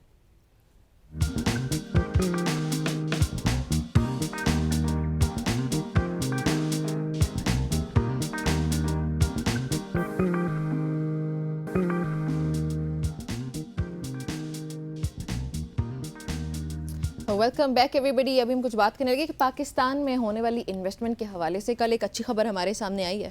وہ کیا ہے آپ بتائیں؟ وہ کیا ہے؟ انویسٹمنٹ کے پوائنٹ آف ویو سے جو UAE نے جی $10 بلین جو ہے مختص کیے ہیں پاکستان میں انویسٹمنٹ کے لیے. ایگزیکٹلی کل وزیر اعظم کا دورہ تھا. مختص کیے ہیں بالکل ایسا ہی ہے، انویسٹ کر نہیں دیے، مختص کیے ہیں. لیکن نون لیگ کی جانب سے یہ کہا جا رہا ہے کہ پاکستان بہتری کی جانب جائے گا اور جو انویسٹمنٹ کو وہ بڑھایا جا رہا ہے. اب ہم کسی سے قرضہ نہیں مانگیں گے. آپ کہنے کا جو ہے یہی مطلب تھا کہ اب ہم انویسٹمنٹ کی طرف جا رہے ہیں. لیکن ایک اور خبر بھی ہے کہ انویسٹمنٹ جو ہے وہ 50 سال کی کم ترین سطح پر پہنچ چکی ہے. آلدو ہماری گورنمنٹ یہ خوشخبری ہمیں سناتی ہے کہ سب کچھ بالکل بالکل ایسا ہی ہے, مطلب سب اچھے کی رپورٹ آ رہی ہے, لیکن خواتین و حضرات جو اصل رپورٹ ہے اس کے مطابق پاکستان جو ہے اس وقت جو ہے انویسٹمنٹ کی پوائنٹ آف ویو سے بات کی جائے تو 50 سال کا ریکارڈ جو ہے ہم نے توڑا ہے, انویسٹمنٹ آنے کا نہیں, اس میں انویسٹمنٹ نہ آنے کا. اس کے اوپر جو ان ڈیٹیل ڈسکشن کرنے کے لیے ہمیں جوائن کیا جائے فرید عالم صاحب نے, سی ای او AKD سیکورٹی. فرید صاحب کو خوش آمدید کہتے ہیں. فرید صاحب السلام علیکم, ویری گڈ مارننگ. جی وعلیکم السلام, بہت شکریہ, تھینک یو. فرید صاحب جو ابھی ہمارے ماشاءاللہ سے پرائم منسٹر ہیں, بہت محنتی ہیں, UAE میں موجود ہیں, اور وہاں پہ ان کی ایک سٹیٹمنٹ آئی ہے کہ اب میں نے کشکول توڑ دیا ہے اور اب ہم جو ہے بہتری کی جانب جا رہے ہیں. سر کشکول توڑ دیا سر؟ میرا خیال ہے یہ ہر ایک پرائم منسٹر پاکستان میں جو بھی آئے ان کی خواہش تھی, ہے اور ہے گی, اور ٹو سم ایکسٹینٹ اس کے اندر, اچھا مجھے نہیں پتا انہوں نے میں کا لفظ استعمال کیا, but I think if he has used the word میں, ان کو نہیں کرنا چاہیے. ہم کا لفظ استعمال کریں تو سب لوگوں کا شاید کوہیسونیس اور آپس میں لگے کہ ایک بندہ نہ توڑ سکتا ہے نہ جوڑ سکتا ہے. بٹ آئی تھنک سر اس ملک کا سب سے, معذرت کے ساتھ سر, اس ملک کا سب سے بڑا مسئلہ ہی میں ہے, ہم کے بارے میں تو کوئی سوچتا ہی نہیں ہے. وہ آپ کا کمپٹیٹر ہے اس لیے میں نام نہیں لے رہا تھا اس کا, وہ اچھا ڈرامہ آرٹسٹ, ڈرامہ پلے کرتے ہیں. تو میرا خیال ہے کہ جو the direction he has been hunting کہ ٹریڈ کریں گے اور ایڈ نہیں لیں گے, I think the steps are in the right direction. اب کوئی ساتھ دے, بیکاز آپ کو بیوروکریسی بھی چاہیے, آپ کو SIFC بھی ایک حقیقت ہے, اس کے اوپر بھی آپ نے غور کرنا ہے, اور سب سے امپورٹنٹ یہ کہ جو منسٹرز جو نیگوشیٹ کر رہے ہیں ان کی قابلیت و ذہانت اور ان کے اندر کتنے ہیں وہ. تو ہم ان ساری چیزوں کو ملا کے جب آپ نیگوشیٹ کرتے ہیں تو المیہ بنتا ہے. میرا خیال ہے جس پوائنٹ سے آپ نے سٹارٹ لیا آج کے پروگرام کا اور مجھ سے جو سوال کیا, کشکول کے اندر ایفرٹ مجھے نظر آ رہی ہے کہ کچھ ہو رہا ہے. سو پھر اگر یہ جو ایک اور بھی پوائنٹ آف ویو ہے نا کہ 50 سال کی کم ترین سطح پر ہم پہنچ چکے ہیں اگر سرمایہ کاری کی بات کریں, پھر اس کی وجہ کیا ہے؟ دیکھیں, ایک ہے FPI, ایک ہے FDI. جو ڈائریکٹ انویسٹمنٹ ہوتی ہے, فورن ڈائریکٹ انویسٹمنٹ, وہ نارملی ہوتی ہے لانگ ٹرم پروجیکٹس میں, اور پاکستان میں CPEC کا دیکھ لیں, فرسٹ فیز ہمارا انفراسٹرکچر میں چلا گیا, اب سیکنڈ فیز آئے گا, پھر ریکو دیکھیں کہ بہت بڑی حقیقت ہے اور اس کے اندر ڈیولپمنٹس ہو رہی ہیں, اور وہ سب کے سامنے ہی ہے, اور میڈیا کے سامنے تو خیر زیادہ ہے. فورن ڈائریکٹ انویسٹمنٹ کا کم ہونا اور زیادہ ہونا, یہ اس کو ساتھ لے کے ہمیں ڈسکس کرنا چاہیے کہ جو یہاں لوکلز ہیں وہ کیا کر رہے ہیں. اگر یہ کریٹ ہو بٹوین, یہاں بھی آپ نے دیکھا ہے پچھلے عرصے میں ویلتھ بہت کریٹ ہوئی ہے الحمدللہ, پروفیٹیبل پاکستان میں بہت بڑی ہے. ویلتھ کریشن کی ایک ایگزامپل آپ دیکھیں کہ ہمارے جو ڈپازٹس ہیں بینکنگ سیکٹر کے, وہ 28 ٹریلین پہ چلے گئے ہیں, پچھلی دفعہ وہ 22-23 ٹریلین تھے. سو لیکوڈیٹی تو پاکستان میں بھی ہے, بٹ پاکستان کی لیکوڈیٹی کیونکہ سرکار جو ہے وہ رینٹ سیکنگ بیہیویئر کو پچھلے 2-3 سال سے زیادہ اور عام طور پہ سے بہت سپورٹ کرتی آئی ہے. جب گورنمنٹ آف پاکستان آپ کو 20-22% انٹرسٹ دے رہی ہے بیٹھے بٹھائے, تو رسک لینے والے لوگوں کو پھر ان کا مذاق ہی اڑاتے تھے لوگ. بٹ اس وقت کا بھی کیا کریں کہ جب بہت سارے ایسٹ مینجمنٹ کمپنیز جن کا یہ کام وہ اپنے یونٹ ہولڈرز کو کما کے دیں from any east class, may it be commodities, shares, fixed income, لیکن اب جو پچھلے 2-3 سال سے سوئچ ہو گئے تھے تو فکسڈ انکم جو کہ ان کو ریٹرن تھی 22-23, اس طرح میں نے آپ کو بتایا 24 بھی ہوئی تھی تھوڑی دیر. بٹ آپ یہ نوٹ کریں کہ بہت ساری دنیا نے اس بات کو نہیں سمجھا کہ دبے پاؤں ایکوٹی مارکیٹ نے 90% کا ریٹرن دے دیا ان لیس دین 1 ایئر, اور جو ہمارے ایسٹ مینیجرز اور یہ جو قابل حضرات سب بیٹھے ہوئے ہیں وہ ابھی بھی they are still glued to investing in treasury bill and PIBs, which definitely given them handsome return. But یہ تو it is expected of the professional fund managers کہ وہ اپنے آپ کو الائن کرتے رہیں فرام دا جو آپ کو اکانومی جس طرح نظر آ رہی ہے کہ کہاں گرو کر رہی ہے. تو میں نے جو آپ کو فرید صاحب یہاں پہ سعودیہ کی طرف سے $32 بلین کی انویسٹمنٹ جو ہے پلیج کی گئی ہے, UAE کی طرف سے $10 بلین ہے, پھر ہمارے پاس سی پیک بھی ہے, لیکن اس کے مقابلے میں پاکستان میں پولیٹیکل انسٹیبلٹی بھی ہے, یہاں پہ انویسٹر کانفیڈنس بھی لو ہے, ٹرسٹ بھی ایگزسٹ نہیں کرتا ہے. آپ کی لوکل انڈسٹریز اس وقت 90% جو ہے وہ شٹ ڈاؤن ہو چکی ہیں یا وہ ملک سے جو ہے باہر جا کے آپریٹ کر رہی ہیں. تو اس سچویشن میں اگین یہ رپورٹ بھی آتی کہ 50 سالہ جو ہے سطح کے اوپر سب سے کم ترین انویسٹمنٹ ریشو پہ پاکستان اس وقت سٹینڈنگ کر رہا ہے. اس ساری چیزوں کو مد نظر رکھتے ہوئے آپ کو لگ رہا ہے کہ یہ انویسٹمنٹ جو پلیج کی گئی ہیں وہ ہو جائیں گی؟ جی مجھے لگتا ہے ہو جائیں گی, اور یہ جو ریکارڈ ہوتے ہیں نا کہ بلند ترین سطح, یہ تو ہماری اسٹاک مارکیٹ پہ بھی لوگ یہی کہہ رہے ہیں کہ بلند ترین پہنچ گئی ہے. بٹ آپ کو مجھے اب سر یہاں پہ کم ترین سطح ہے. جی میں تو آپ کو ایک دے رہا ہوں اینٹی, جو آپ مجھ سے صبح پیسیمزم کی باتیں بتا رہے ہیں, میں آپ کو ایک ہماری جو مارکیٹ ہے جس کو میں ریپرزینٹ کرتا ہوں وہ تاریخ ترین سطح ہے, لیکن جو فیکٹ ہے, جو ریالٹی ہے, جو حقیقت ہے, یہ ان دو ایکسٹریمز کے درمیان میں کہیں ہے. مطلب ہے کہ جو انویسٹمنٹ کا کم ہونا, it is not really for a country like Pakistan which is still, جس کے اندر گروتھ ہے, انویسٹمنٹ چاہیے, لیکن جو سروسز سیکٹر ہیں, جو سروس سیکٹر کنٹریبیوٹ کرتا ہے, یہ جو ایگریکلچر پاکستان کی جی ڈی پی میں 30% زیادہ کنٹریبیوٹ کرتا ہے, ابھی ہمیں وہاں باہر کا سرمایہ کاری, ان کا نہ صرف پیسہ بلکہ ان کی ٹیکنالوجی سب کچھ چاہیے. سر اپنی بڑی زبردست بات کی ایگریکلچر سیکٹر کی. Pakistan was known to be an agri economy, known to be, میں پاسٹ کا اس میں جو ہے لفظ استعمال کر رہا ہوں. اب پاکستان جو ہے ماشاءاللہ سے کہنا چاہیے, ماشاءاللہ نہیں کہنا چاہیے, لیکن امپورٹ کر رہا ہے وہی ساری چیزیں جو پہلے ہم پروڈیوس کرتے تھے. سر دیکھیں کموڈیٹیز میں ہماری پچھلی گورنمنٹ نے شاید تھوڑا زیادہ کوشیس اپروچ لے کے یہ ویٹ کو امپورٹ کر لیا. میں اس ڈیبیٹ میں نہیں جاؤں گا کیونکہ میں ایکسپرٹ نہیں ہوں اس لائن. پاکستان میں رائس کی کراپ بھی اچھی ہو گئی, میز سارا کچھ اچھا ہوا, ویٹ بہت ہی اچھی ہو گئی, اور آپ یہ دیکھیں کہ اس وقت 28 ملین ٹن سے, ہمیشہ 26-28 کی باتیں ہوتی تھی, لیکن یہ تھوڑی جو ایکسپورٹ ہو گئی اس کی وجہ سے پرائسنگ کیا 900 پر مونٹ کے علاوہ. لیکن جو میں آپ کو جس لائن پہ لاؤں گا, آپ نے مجھے ایک موقع دیا لانے کا, جو ہماری اجناس کی قیمتیں کم ہوئی ہیں وہ میرا اور آپ یعنی ہم جو عام پاکستانی ہے اس کے لیے وہ قیمتیں نہیں ہیں. یعنی فارمر کا ریٹرن نہیں مل رہا, جو اس نے جو خرچے کیے, مہنگے فرٹیلائزر خرید کے ڈالے, تو اب اس کو پچھلے سالوں میں مل گیا زیادہ, اور اس دفعہ ہے تو جب زیادہ ملا تو اس وقت خاموشی ہو گئی, اور جب کم مل رہا ہے تو ظاہر ہے وہ پریشان ہے, اور ساری میڈیا اور ساری دنیا دکھی انسانیت کے ساتھ کھڑی ہے, اور ہمیں بھی افسوس ہے, ان کو ملنا چاہیے.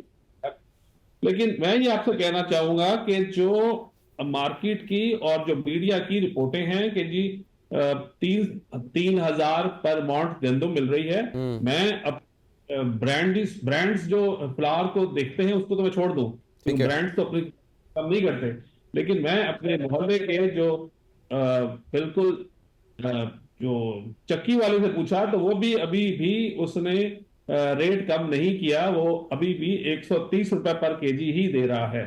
تو گندم میں, اور جب ظاہر ہے اس میں آٹا بننے میں ہمارے پاس ٹائم کم ہے, میں کچھ اور بھی جو پوائنٹس ڈسکس کرنا چاہتا ہوں. ایک میجر پوائنٹ ہے that is digital economy which is related to internet اور فری لانس اکانومی. آپ مسکرا رہے ہیں اگین, میری پوری کوشش ہے میں کچھ نہ کچھ جو ہے آج نکلواؤں, لیکن دا تھنگ از کہ ڈیجیٹل اکانومی پہ ہی ہم کام نہیں کر رہے ہیں سر.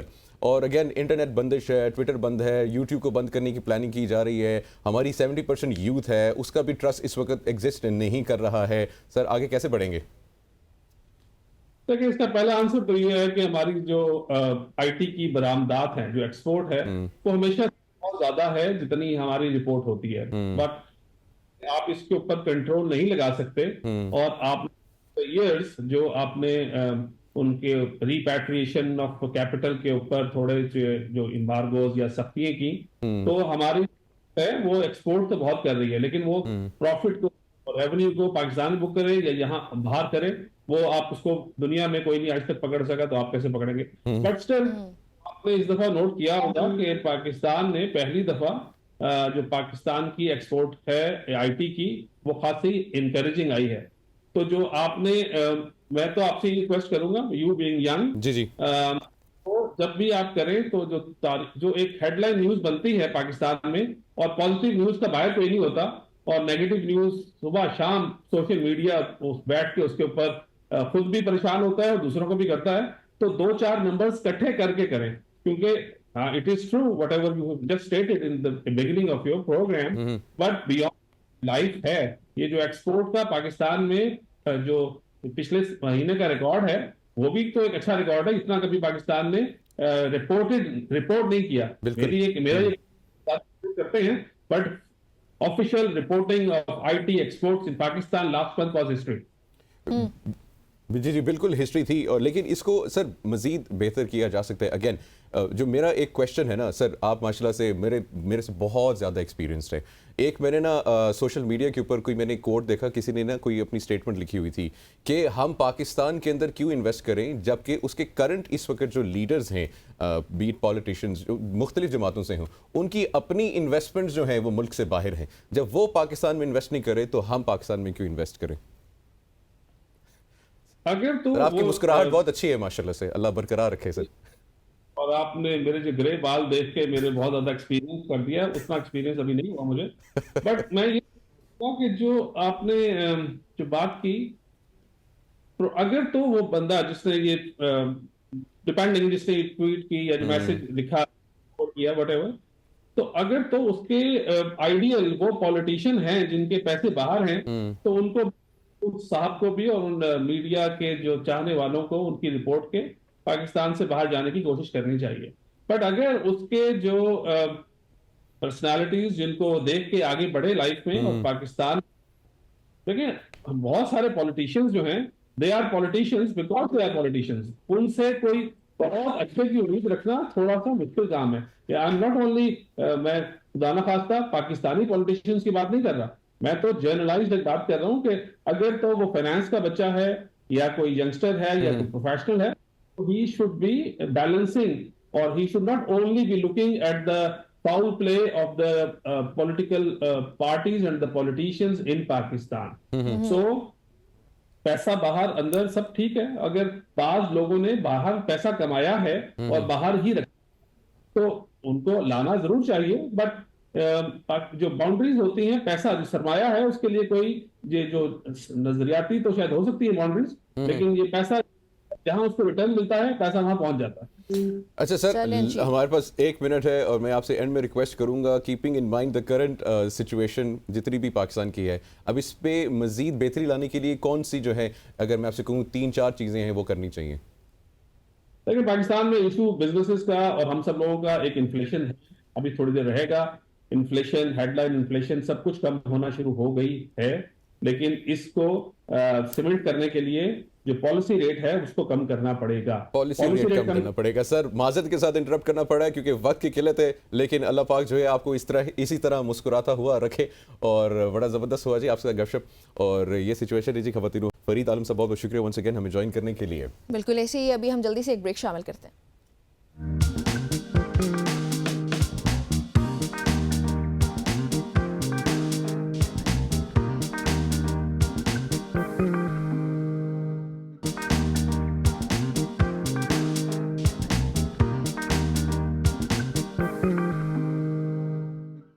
آپ نے یہ رپورٹ دیکھی ہے پیلسٹائن سے متعلق ان ڈیٹیل. ابھی مزید ڈیپر انسائٹس کے لیے ہمیں جوائن کیا ابو سعد نے, ممبر یوتھ کلب, اور ساتھ ہی ہمیں جوائن کریں نادر الترک جو کہ ڈیپٹی ہیڈ پیلسٹینین مشن اسلام آباد ہیں, ان سے بھی بات کریں گے. ساتھ پہلے آپ کی طرف آؤں گی, پاکستان میں ہوتے ہوئے آپ کو کیا لگتا ہے اس وقت جو پاکستان کی اسٹیٹ کر رہی ہے پیلسٹینین کاز کے لیے وہ ناکافی ہے, اس میں کوئی دو رائے نہیں ہے, لیکن اس کے بعد جو ایک حادثہ پیش آتا ہے ڈی چوک میں, بہت جو وہاں پہ پروٹیسٹرز ہیں ان کو جس طریقے سے شہداء ہمارے سامنے آئے ہیں, وہ جس طریقے سے ان کو مارا گیا ہے, what do you have to say about that کہ پاکستان میں ہوتے ہوئے ہم ایٹ لیسٹ احتجاج بھی نہیں کر سکتے؟ well ایکچولی میں کافی دنوں سے اس بارے میں سوچ بھی رہا تھا, اور ہم لوگ الحمدللہ ہمیں نہیں پتا کہ اندر کیا کچھ چل رہا ہے. اور ابھی ریسنٹلی جو حادثہ ہوا ہے جو پیلسٹائن جسے غزہ کا جو ابھی پروٹیسٹ وہاں پہ چل رہا ہے, اور ایک گاڑی نے آ کے وہ جو دو جو جوان تھے وہ شہید ہو گئے. بات سمجھ میں آتی ہے کہ دیکھیں ہاؤ از اٹ پاسبل کہ جو ہمارے اسٹیبلشمنٹ ہے یا جو ہماری گورنمنٹل جو بھی انسٹیٹیوشنز ہیں کیا وہ اتنے نائیو تھے کہ ان کو نہیں پتہ چلا کہ کیا ہونے جا رہا ہے. فرسٹلی ایک تو یہ بات سمجھ میں نہیں آتی. سیکنڈلی بات یہ ہے کہ وی ایز پاکستانیز، بلکہ میں اس سے بڑھ کر کہوں گا کہ وی ایز مسلمز جو پاکستان میں رہتے ہیں، ہمیں نا بڑا اٹینٹیو ہونے کی ضرورت ہے. پرابلم یہ ہے کہ آج کا مسلمان اپنی ہسٹری سے بالکل ناواقف ہے. اس کو نہیں پتا کہ پہلے کیا ہوتا آیا ہے اور جو دشمنان اسلام ہے وہ کیا کیا چالیں چلتے آئے ہیں. Recently I was reading a book the clash of civilisation, اور یہ سیموئل ہنٹنگٹن کی بک ہے. اس میں آپ کو وہ کلیئرلی بتاتا ہے کہ واٹ از ریئلی ہیپننگ. اور میں تو یہ چاہوں گا کہ آپ یہ بک پڑھیے گا، کنفیشنز آف این اکنامک ہٹ مین، کہ یہ کیسے پینیٹریٹ کرتے ہیں اور اپنے نیریٹو کو کیسے بلڈ کرتے ہیں. تو وی ایز لیمن ہمیں نہیں پتا کہ ریالٹی، گراؤنڈ ریالٹی کیا ہے. تو یہ اپنے ایجنڈے کو پروموٹ کرنے کے لیے آپس میں انارکی بھی کرتے ہیں.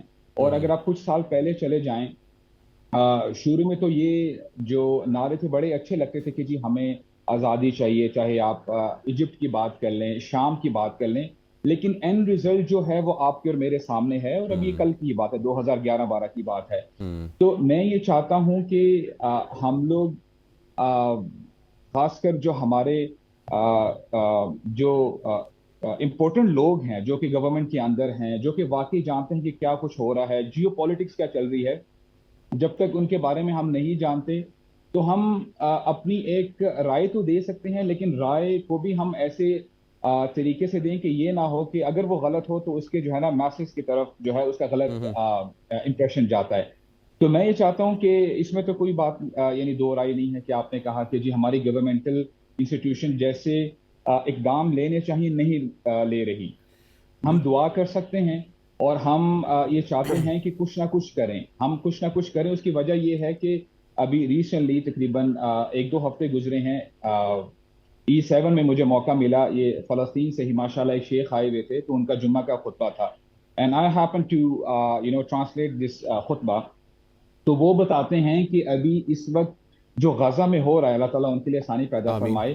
Currently it's not the Israel who is doing the harm, یعنی صرف اسرائیل نہیں ہے، ان کے ساتھ 20 ممالک بھی ہیں. It was a new thing for me. یہ حالانکہ سب سامنے تو نہیں آتی، ہمیں تو صرف 1-2 ممالک کا بتایا جاتا ہے کہ جی امریکہ ان کے بیک پہ ہے اور وہ ان کی ہیلپ کر رہا ہے. لیکن وی ہیو ٹو انڈرسٹینڈ کہ دیز پیپل آر ون، اور یہ اسلام کی طرف بڑی ہاسٹائل نظر سے دیکھتے ہیں. اچھا، اس کے اوپر ان ڈیٹیل بھی آگے ڈسکشن کرتے ہیں. I want to include Nadir Al-Turk into the discussion. Nadir bhai, I want your comment firstly on what happened at the D Chowk in Islamabad, on the protesters who were protesting for the Palestinian people. I am sure you know all the news. What were your comments? Actually, it was a sad accident, and we appreciate the policemen and Pakistani security intelligence department for their fast action to arrest the driver. And the law of Pakistan going to be in progress. We respect the law, and everyone need to respect the law and follow it and obey it. So we are waiting what is happening. And this is internal Pakistani issue. As an accident, the car accident, it can be happened anywhere. And we wish Pakistani people and all the best, and we thanks everyone who protest in favor of Palestine and raise his voice in favor of Palestine, which is highly appreciated. And it is really make a huge difference, not only in Pakistan, not only in Muslim Ummah, but for all the world. Because right. Protest right now. Also, Nadir, now I'd request you, Nadir, to share the on-ground details that you have as of now in Gaza, in Rafah. There have been more than 35,000 on-record deaths. I'm sure the number is going to exceed this amount. What details do you have as per now? Brother, genocide still continues in Gaza, Rafah, not only in Rafah and everywhere in Gaza.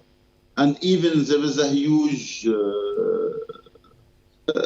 criminal actions by Israel's army, Israeli settlers, and even in West Bank. Right now, the number of the Palestinians who are killed in West Bank since 7 October until now, it is almost 560 persons. So it is a lot numbers. And actually, the focus of what happened in Gaza, because what is happening in Gaza is extremely out of mind. According to that, all the media focusing what happened in Gaza. Israelis keep their attack on Gaza because they keep in mind one option for them: displace Palestinian people outside of Gaza. So according to that, they freeze the food supply, freeze health and medical supply for Gaza people who are living in Gaza. There is no water, no electricity since the 8th of October 2023 until now. So what they are doing actually to make Gaza don't have any kind of support of life. So they want the people to don't have anything to keep them live in Gaza because the only plan for them it is displace Palestinian people out of Gaza. If they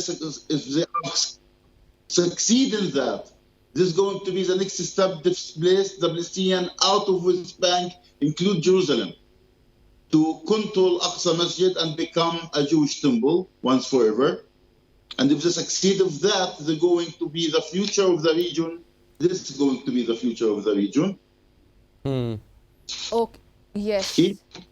This now, the Greater Israel was going to include about 100% of Lebanon, 100% of Jordan, 100% of Kuwait, 75% of Syria, 45% of Iraq, 45% of Egypt, for about 35% of Saudi Arabia, and part of Turkey. This is the Israeli plan. So, damage this plan start from Gaza. If we are succeed to damage the Israeli plan in Gaza, we will succeed to damage all this plan. Right now. Okay. Saad bhai, coming back to you, Pakistani government clearly is very disappointing. اب ہمارے سامنے we have the news کہ 3 European countries جو ہیں وہ اس بات کو acknowledge کرنے جا رہے ہیں کہ پیلسٹائن کی اسٹیٹ ایگزسٹ کرتی ہے. So as a Muslim I would ask کہ ہمارے لیے کتنا شرمناک ہے کہ جو غیر مسلم ممالک ہیں وہ پیلسٹینین کاز کے لیے ہمیں سامنے آتے دکھائی دیتے ہیں، لیکن ہماری government when it comes to our state تو وہ اتنا بڑا فیلئر ہے.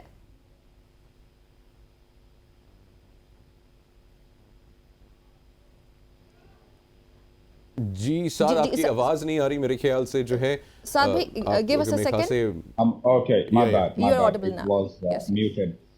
Well, actually بات سمجھنے کی یہ ہے کہ جب سے نام نہاد مسلمانوں نے اسلام کے اوپر چلنا چھوڑ دیا ہے، اللہ تعالیٰ نے عزت چھین لی ہے ہم سے.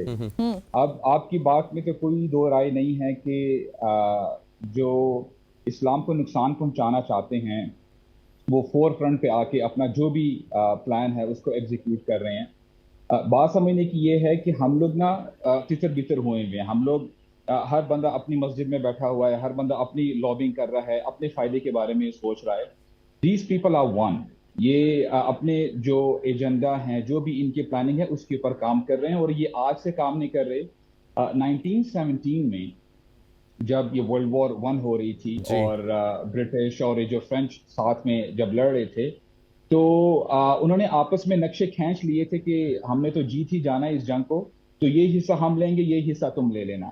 تو جب پتہ چلا کہ جو برٹش امپائر ہے ان کے انڈر آ جائے گا پیلسٹائن، تو ہوا کیا کہ اس کے تھوڑی عرصے بعد 1917 میں جو بیلفور ڈیکلریشن ہوئی تھی، it was between the king of Britain اور جو یہاں پہ جو دوسری پارٹی بیٹھی تھی ہی واز اے جیو اور روتھشائلڈ فیملی تھی، اور اس نے کلیئرلی بتایا کہ جی ہمیں یہ حصہ چاہیے. اور پوائنٹ ہم نے یہ نوٹ کرنا ہے کہ دیکھیں when we talk about Rothschild family for instance, these people are purely businessmen. یہ بینکرز تھے.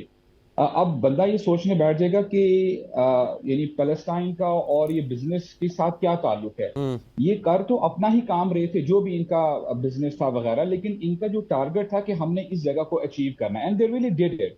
اور پھر وہ اسی نیریٹو سے بلڈ کرتے کرتے یہاں تک آ گئے ہیں.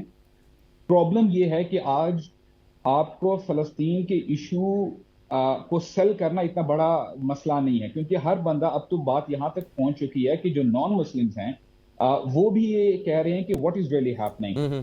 تو ہم پرابلم یہ ہے کہ ہم آج 2024 کو جاگ رہے ہیں. These people have been lobbying for a very long time, اور اب جب سر سے پانی اوپر جا رہا ہے تو پھر ہمیں جو ہے ہوش آ رہی ہے. میں یہ عرض کرتا ہوں کہ چاہے ہماری گورنمنٹ ہے یا اور بھی گورنمنٹ ہیں, لٹرلی یعنی ہم اگر اپنی پاور کو دیکھیں, اپنی ریسورسز کو دیکھیں, الحمدللہ اللہ تعالیٰ نے بہت کچھ ہمیں دیا ہوا ہے. نیوکلیئر پاور ہے سر, نیوکلیئر پاور ہے. ہمیں یونائٹ کرنے کی ضرورت ہے.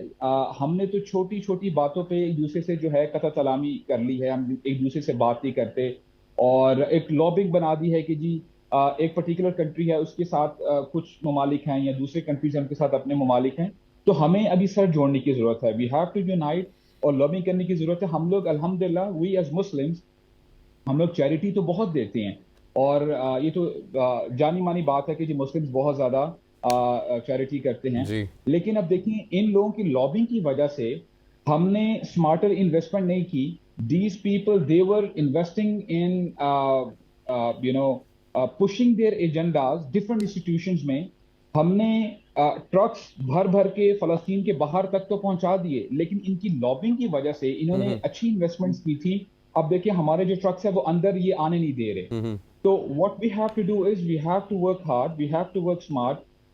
جو گورنمنٹس ہیں اور ڈفرینٹ جو لیڈرز ہیں مسلم امہ کے, آپس میں بیٹھیں اور اپنے ڈفرینسز کو سائڈ میں کریں, اور جو بہتر ہے امت مسلمہ کے لیے, ممالک کے لیے, ان کے لیے جو ہے ہم لوگ کام کریں انشاءاللہ. اچھا ساتھ بھائی, ویری کوئکلی جو ہے ہمارے پاس میرے خیال سے ٹائم شارٹ ہے, ایک چیز میں اگر آپ کوئکلی ریپ اپ کر سکیں, جیسے نادر بھائی نے بھی جو گریٹر اسرائیل کا جو میپ ہے وہ دکھایا ہے, جوئش ٹیمپل ہے, تھرڈ ٹیمپل ہے, دا فالس مسایا ہے, اگر اس کو آپ 1 منٹ میں ریپ اپ کر سکیں. پھر میں نے آپ سے دوسرا سوال بھی پوچھنا جو کہ آج ڈی چوک میں اسلام آباد میں نماز جمعہ جو ہے وہ آپ پلان کریں. جی انشاءاللہ. دیکھیں جی, جو امریکنز ہیں وہ اسرائیل کی بیک میں ہیں, اور ان کے پاس اپنے حساب سے لیجیٹمائزیشن ہے. ان کے جو ایونجیلکلز ہیں ابھی تو یہ آن بورڈ آ کے آفیشیلی وہ بتا رہے ہیں کہ جی اسرائیل اگر نہ ایگزسٹ کرتا تو ہم ایک ملک بناتے جو اسرائیل ہوتا. میننگ ان کی جو بکس ہیں ان میں لکھا ہوا ہے کہ جب اسرائیل جو اسرائیلیز ہیں اسرائیل میں آ جائیں گے, جو ماڈرن ڈے فلسطین الحمدللہ, وہاں پہ جب وہ سیٹل ہو جائیں گے تو ہمارا جو مسایا ہے, دے ٹاک اباؤٹ جیزس, عیسیٰ علیہ السلام, تب ہم جو ہیں ابھر کر سامنے آئیں گے. تو وہ اپنے ایجنڈے پہ کام کر رہے ہیں. اور یہاں پہ اگر ہم زائنسٹ کی بات کریں اور جو ہاسٹائل جیوز ہیں وہ اپنے ایجنڈے پہ کام کر رہے ہیں کہ جب ہم یہاں پہ سیٹل ہو جائیں گے تو جو ہمارے جو مسایا ہیں which is false messiah, which is دجال of course, تو ہم لوگ جو ہے یہاں پہ آ کے رول کریں گے دنیا میں. So this is what really happening. اور اس کے اوپر میں ریکمینڈ کروں گا, ایک ڈاکیومنٹری ہے بھی بڑی اچھی, جزیرہ نے بنائی ہے, آرمیگیڈون کے نام سے. تو اس میں تم کھلم کھلا آپ کو پتہ چل جائے کہ what are their plans. We have seen that. Nadir, quickly if you want to add something. My program is only focusing about Muslim Ummah. Muslim Ummah has a great support for Palestine and Muslim people, but we can't deny what the people of Western countries, United States of America, people, what they are doing. They are people protesting in favor of Palestine. And we are looking for the protest of the students of the University of United States of America and some other European countries in favor of Palestine. Actually, that students are putting their future in danger. Right. Basically, we need to unite. Nadir bhai, thank you so much. Nadir bhai, thank you so much for joining us. And Abu Saad, آپ کا بھی بہت بہت شکریہ ہمیں جو ہے join کرنے کے لیے. اور تینوں حضرات, میں آپ سب سے ریکویسٹ کروں گا اسلام آباد اور پنڈی کے رہائشیوں سے کہ آج ڈی چوک اسلام آباد میں جو ہے نماز جمعہ کا جو ہے اہتمام کیا جا رہا ہے, اور پیلسٹائن کے حق میں بھی وہاں پہ دعائیں کی جائیں گی, پروٹیسٹ بھی کیا جائے گا اور نماز بھی ادا کی جائے گی. تو آپ لوگوں نے پلیز جو ہے آج اس نماز جمعہ میں لازمی شرکت کرنی ہے ڈی چوک اسلام آباد. بالکل ایسے ہی ہے, ضرور شرکت کریں اور فلسطین کو اور تمام مسلم امہ کو اپنی دعاؤں میں بھی ضرور یاد رکھیں. آج جمعے کا روز ہے, ایک بریک شامل کرتے ہیں.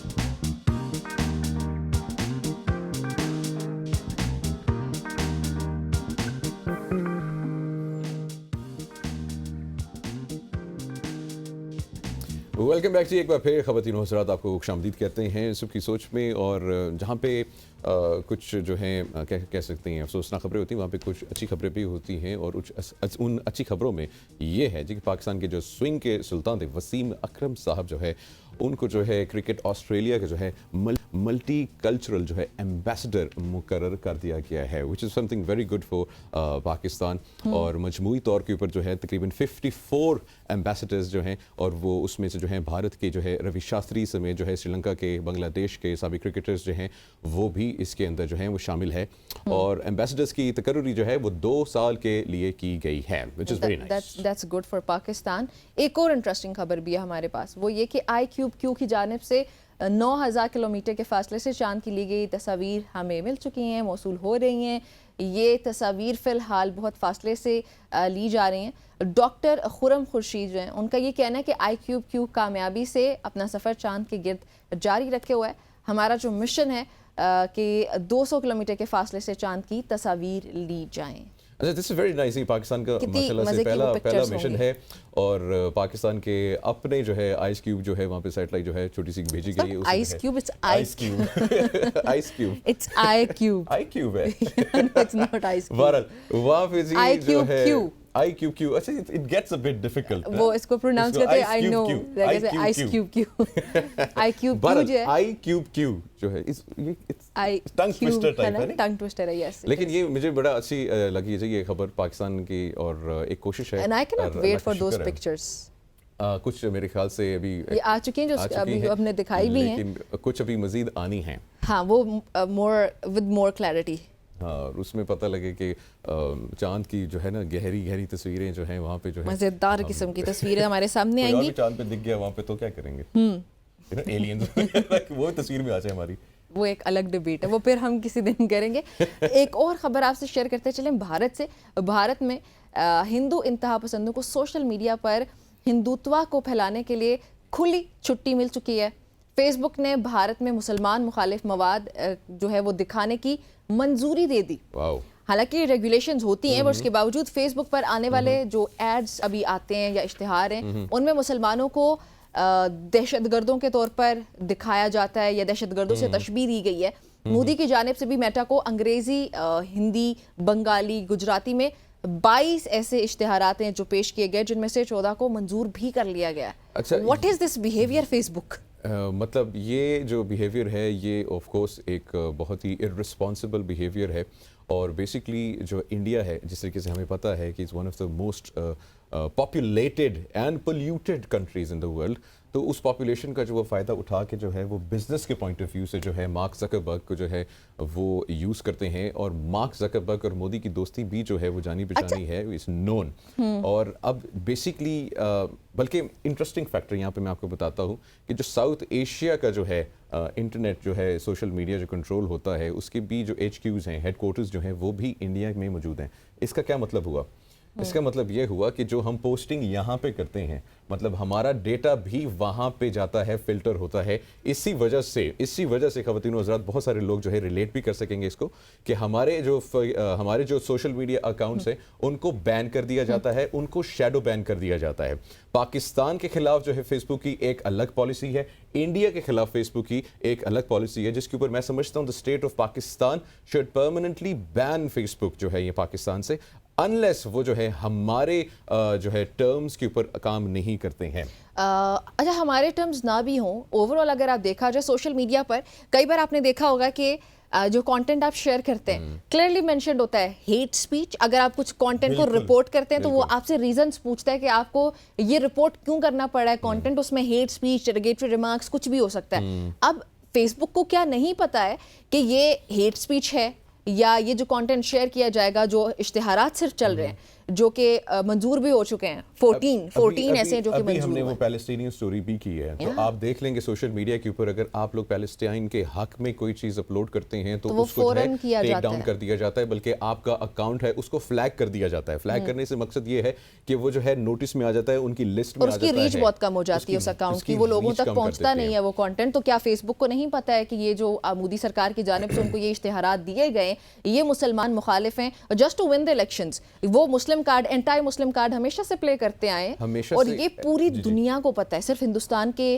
یا ہندو انتہا پسند لوگوں کو نہیں بلکہ پوری دنیا کو پتہ ہے. Not just anti Muslim, anti Muslim, anti Pakistan, anti minority, Christians بھی جو ہیں وہ سیف نہیں ہے, مسلمان بھی سیف نہیں ہے. لیکن مسلمانوں کی ایک میجورٹی ہے. لوور کاسٹ ہندوز, جو ہندو ہیں لوور کاسٹ ہندوز, وہ بھی انڈیا کے اندر سیف نہیں ہیں. اور آج کل جو ہے ہم دیکھتے ہیں مودی جی جو ہیں وہ بہت ساری اسٹیٹمنٹس دے رہے ہیں, اگین الیکٹورل چانس وہ کہہ رہے ہیں. کل میں نے ان کی ایک ویڈیو دیکھی تھی, ان سے پوچھا جی لاہور کے بارے میں بتائیں, تو کہتے ہیں لاہور تو اپنا ہی ہے, تو سر آپ آئیں ذرا چائے پینے کے لیے لاہور میں, آپ کو جو ہے دعوت. اچھا لاہور بھی ان کا ہے, گلگت بلتستان بھی ان کا ہے, آزاد کشمیر بھی ان کا ہے. اس طرح کریں اسرائیل کے ساتھ مل کے, پھر پوری دنیا اسرائیل کے ساتھ مل کے, فلسطین بھی ان کا ہے. آپ نے بات کی ہے جو اسرائیل پالیسی اپنا رہا ہے پیلسٹائن کے اندر, وہی پالیسی مودی انڈیا کے اندر اپلائی کر رہا ہے.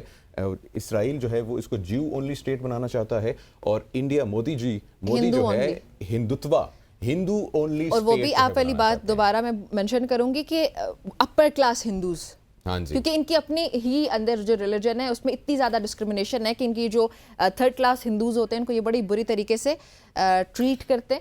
خیر یہ ایک عجیب سی خبر تھی جو ہم نے آپ ساتھ شیئر کی ہے میٹا سے متعلق. ایک اور عجیب خبر بھی ہے منیب سے, That is very shocking. سب سے پہلے میں ڈسکلیمر دے دوں, that is very shocking news. وہ یہ کہ فار ایگزامپل اگر آپ کو اپنی شکل پسند نہیں آ رہی ہے تو آپ اپنا سر ریپلیس کروا سکتے ہیں. آپ اپنا سر اتار کے کسی اور کو دے دیں جو آپ کو پسند آ رہا ہے. چہرہ کسی کا پلیز میرا مت مانگ لینا. مطلب in real?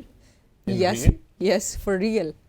For real. مطلب اگر آپ کو اپنا سر دھڑ پسند نہیں آ رہا, just do that. اور آپ کسی اور کا سر اپنی باڈی میں, مذاق نہیں کر رہی, یہ ہیڈ ٹرانسپلانٹ کی ٹرم جو ہے میں وہ یوز کرنے لگی ہوں. Head transplant. Now what is that? دنیا کا پہلا جو ہیڈ ٹرانسپلانٹ سسٹم منظر عام پر آ چکا ہے. اپنا سر کسی دوسرے کے دھڑ پر لگانا اب ممکن ہو چکا ہے. سوشل میڈیا پر اس وقت ہم آپ کو شیئر بھی کریں گے, کوشش ہوگی کہ وہ ویژولز ہم آپ کے ساتھ شیئر کریں, although وہ شیئر کرنے کے قابل نہیں ہے, لیکن سوشل میڈیا پر ایک ایسے ہیڈ ٹرانسپلانٹ سسٹم کی ویڈیو گردش کر رہی ہے جو کہ انسانی سر کو کسی بھی دوسرے دھڑ کے ساتھ منسلک کیا جا سکتا ہے. مطلب آپ اپنی گردن یہاں سے کاٹیں اور کسی اور کا سر لگا لیں, اپنے کو یا تو فریزر میں رکھ دیں, کچھ اور کر لیں. ایکسپیریمنٹ ہوا ہے جی, ہو چکا ہے. اسے دنیا کا پہلا جدید ترین ٹرانسپلانٹ سسٹم بھی قرار دیا جا چکا ہے. آپ صرف کہہ رہے ہیں کہ ایکسپیریمنٹ نہیں ہوا, اس کو جدید ترین قرار بھی دے دیا گیا ہے. برین برج نے اندازہ لگایا ہے کہ یہ جو سسٹم ہے 8 سالوں کے اندر دستیاب ہو سکتا ہے. اس میں پیوند کاری کے طریقہ کار کے لیے بھی جدید روبوٹکس کا استعمال ہوا ہے منیب, اور آرٹیفیشل انٹیلیجنس کا استعمال بھی اس میں کیا جائے گا, اس کا استعمال کیا جا سکتا ہے.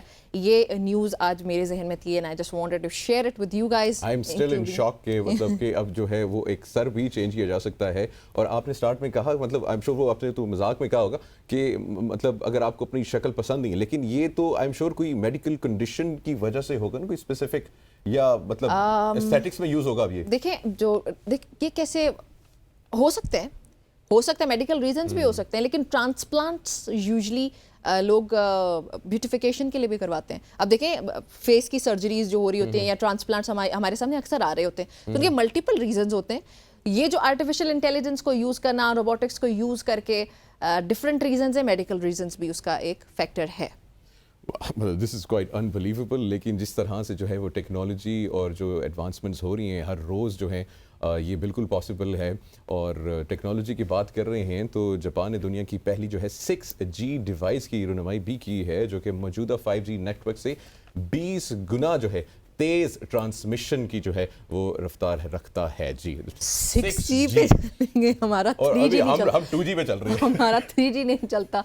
آج بھی صبح, لٹرلی آج صبح کی بات ہے, آئی وانٹیڈ ٹو ریڈ کچھ خبریں, اور میں راستے میں جب آ رہی ہوں میں بار بار انٹرنیٹ ایئرپلین موڈ آن کر کے وہ 3G آ رہا ہے, میں کہہ رہی ہوں یار 4G آ جاؤ, LTE آ ہی نہیں رہا ہے, وہ 3G بھی 3G کی تھرڈ کوالٹی والا تھا جو کہ بالکل پرفارم نہیں کر رہا ہے. I'm like یار میں کیا کروں, میں کہاں جاؤں. کچھ ایڈ نہیں کرنا چاہتا ہوں لیکن ماشاءاللہ سے دنیا جو ہے وہ اب 6G ٹیکنالوجی کی جانب جو ہے وہ چلی گئی ہے, لیکن اٹ از سو انفارچونیٹ خواتین و حضرات, سو انفارچونیٹ کہ پاکستان جو ہے ہمارے پاس 4G تو ہے لیکن وہ بھی جو ہے نارملی جو ہے شارکس وائر کاٹ لیتی ہیں اور وہ بھی سلو ہو جاتا ہے, اور کئی ہمارے علاقے ہیں جہاں پہ 4G بھی نہیں ہے, 3G بھی نہیں ہے, 2G بہت کم, 2G بھی نہیں, انٹرنیٹ ہے ہی نہیں بہت سارے علاقوں میں. اور ایکسیسیبلٹی بھی اب بھی مطلب 21ویں صدی جہاں پہ دنیا 6G پہ پہنچ رہی ہے, ہمیں کچھ پاکستان کی جو ہے میجورٹی جو ہے لوکیشنز وہاں پہ 2G بھی پراپرلی وہاں پہ انٹرنیٹ ہے ہی نہیں, اور اگر جہاں پہ ہے وہاں پہ 4G نہیں چل رہا ہوتا, 3G پہ ابھی جیسے میں نے اپنی صورتحال کیپٹل سٹی کی اسلام آباد کی بتا دی ہے. اچھا یہ جو آپ نے خبر شیئر کی اس میں مزید ناظرین کو بتاتے چلوں کہ یہ جو پیش رفت, یہ جو ٹیکنالوجی, یہ وائرلیس کنیکٹیوٹی میں انقلاب لانے اور پھر ڈیجیٹل ورلڈ میں اوور آل ڈیجیٹل رفتار کی اگر بات کریں اس کے لیے ایک نئے دور کو فعال کرنے کا وعدہ کرتی ہے. Obviously this is pretty obvious کہ 6G 5G بھی پاکستان میں خیر نہیں ہے, لیکن 5G لائک میں جب کبھی کبھی سوچتی ہوں تو مجھے ویسے ہی وہ ہو رہا ہوتا ہے کہ یہ کتنی زیادہ سپیڈ ہوتی ہوگی. مطلب پاکستان کو جو ہے وہ سوچنا چاہیے جی, اور جاپان ہمیشہ سے جو ہے ٹیکنالوجی میں ہمیشہ آگے رہا ہے, اور ایکسپیریمنٹس جو ہیں research and development, basically research and development ہے نا, آپ اس کے اوپر بجٹ ایلوکیٹ کرتے ہیں, آپ اپنے جو سائنٹسٹ ہیں, آپ جو اپنے یوتھ ہے, آپ جو اپنے ٹیلنٹڈ انڈیویجولس ہیں, آپ انہیں پروموٹ کرتے ہیں, آپ انہیں موقع دیتے ہیں, پھر تو وہ جا کے ایسی 6G ٹیکنالوجی کو ڈیولپ کرتے ہیں. لیکن ہمارے یہاں سے یوتھ ساری باہر جا رہی ہے. ارے ہاں صرف ایک ہی چیز چل رہی ہوتی ہے. عمران خان نے 2020 میں تو یہ کہا تھا, آج یہ کہہ رہا ہے, نواز شریف نے یہ کہا تھا, یہ کہہ رہا ہے, بس ہم اس سے باہر نہیں نکلیں گے, ہم اسی میں پھنسے. ایک بریک شامل کرتے ہیں.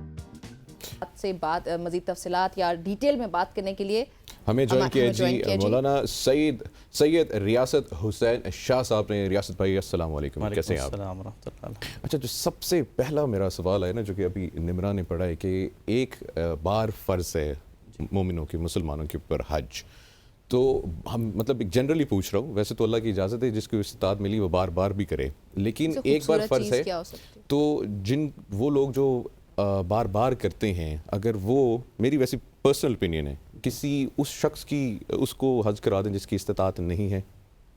الحمدللہ رب العالمین والصلاة والسلام علی رسول الکریم, اما بعد. حج کے حوالے سے پہلی بات تو یہ ہے کہ حج ہر مسلمان پہ فرض نہیں ہے. ٹھیک ہے. حج اس شخص پہ فرض ہے جو صاحب استطاعت ہے اور زندگی میں ایک بار فرض ہے. قرآن مجید میں جہاں اللہ تعالیٰ نے اس کی فرضیت کا تذکرہ کیا تو فرمایا وَلِلَّهِ عَلَى النَّاسِ حِجُّ الْبَيْتِ مَنِ اسْتَطَاعَ إِلَيْهِ سَبِيلًا, کہ اللہ کے لیے لوگوں پر حج فرض ہے لیکن اس شخص پر جو استطاعت رکھتا ہے. اب استطاعت رکھنے والا یا جس کے اوپر حج فرض ہے وہ کون ہے؟ جس میں 5 چیزیں پائی جاتی ہیں. نمبر 1, وہ عاقل ہے, سمجھدار انسان ہے, عقل مند ہے, مجنون نہیں ہے, بالغ ہے یعنی نابالغ بچہ نہیں ہے, آزاد ہے, وہ غلام نہیں ہے, اسی طرح وہ صحت مند ہے, صاحب استطاعت ہے یعنی اس کے پاس جسمانی طور پر, مالی طور پر اور اسی طرح سفر کے جو اخراجات ہیں وہ ساری چیزیں اس کے پاس موجود ہیں, اور اس کے ساتھ ساتھ وہ آزاد بھی ہے. تو 5 شرطیں, حریت, بلوغت, استطاعت, یہ ساری چیزیں جس میں پائی جاتی ہیں تو وہ بندہ حج کرنے کے لیے جائے گا. اور خواتین کے لیے خاص طور شامل ہوں گے یقینی طور پہ مالیت. جی ظاہر ہے کہ جس کے پاس اتنا مال ہے, بنیادی چیز تو یہی ہے کہ زیادہ راہ اس کے پاس ہے یا نہیں ہے. اگر اس کے پاس زیادہ راہ اگر اس کے پاس نہیں ہے تو زیادہ راہ کے بغیر کسی پر بھی حج فرض نہیں ہے, اور یہ بنیادی چیز ہے. ٹھیک ہے. اگر کوئی بچہ بلوغت سے پہلے حج کر بھی لیتا ہے تو بلوغت کے بعد اس کے اوپر حج لازم ہوگا. اچھا پھر ہوگا. جی کیونکہ بالغ ہونا اس دی شرط. اور اسی طرح مسلمان ہونا تو ظاہر ہے ہر عمل کے لیے ضروری ہے. پھر زندگی میں کتنی بار فرض ہے, جیسے آپ نے بھی ذکر کیا اور اللہ کے رسول صلی اللہ علیہ وسلم نے جب اس بات کا حکم دیا کہ ان اللہ یامرکم الحج, کہ اللہ تعالیٰ تمہیں حج کا حکم دیتے ہیں, فحجوا, لوگوں تم حج کرو. تو ایک صحابی کھڑے ہوئے اور کہنے لگے اللہ کے رسول اکل عام, کیا ہر سال حج کریں؟ آپ خاموش رہے. دوسری دفعہ سوال کیا, تیسری دفعہ سوال کیا, تو پھر آپ نے کہا کہ اگر میں یہ کہہ دیتا کہ ہر سال حج کریں تو پھر ہر سال حج فرض ہو جاتا اور پھر آپ اس کی طاقت اور استطاعت نہ رکھتے. تو حج زندگی میں ایک مرتبہ فرض ہے. لیکن کیا بار بار حج کیا جا سکتا ہے؟ اللہ کے رسول صلی اللہ علیہ وسلم نے فرمایا تابعوا بین الحج والعمرہ، کہ حج اور عمرہ بار بار کرو. یعنی آپ نے باقاعدہ حکم دیا ہے کہ حج اور عمرہ بار بار کرو. فائدہ کیا ہوگا کہ یہ دونوں چیزیں ایسی ہیں کہ جو فقیری کو، غربت کو بھی مٹا دیتی ہیں اور اس سے گناہ بھی مٹ جاتے ہیں. تو بظاہر تو انسان کو لگتا ہے کہ اس پہ تو مال خرچ ہو رہا ہے، مال کم ہو رہا ہے، لیکن اللہ تعالیٰ اس کا معاوضہ ایسا دیتے ہیں دنیا میں بھی کہ اس کی فقیری انسان کی مٹا دی جاتی ہے اور اللہ تعالیٰ اس کے گناہوں کو بھی اس کے ساتھ ساتھ مٹا دیتے ہیں. اور کتنے گناہوں کو مٹا دیتے ہیں. دوسری حدیث میں اللہ کے رسول نے فرمایا کہ جب حج مبرور کرنے والا مبرور مقبول حج کرتا ہے تو وہ ایسے ہو جاتا ہے کہ یوم ولدتہ امہ، گویا کہ آج ہی اس کی والدہ نے اسے جنم دیا. جس طرح نو مولود بچہ گناہوں سے پاک ہوتا ہے، اس طرح سے وہ شخص گناہوں سے پاک ہو جاتا ہے. اب یہاں پہ سوال یہ ہے کہ کیا غریب کی معاونت کرنا یا اس کے کام آنا زیادہ بہتر ہے یا نفلی حج کرنا زیادہ بہتر ہے؟ مجموعی اعتبار سے ہم کوئی ایک فیصلہ یہ نہیں کر سکتے کہ غریب کی مدد کرنا ہی افضل ہے یا یہ کہہ دیں کہ حج کرنا ہی افضل ہے.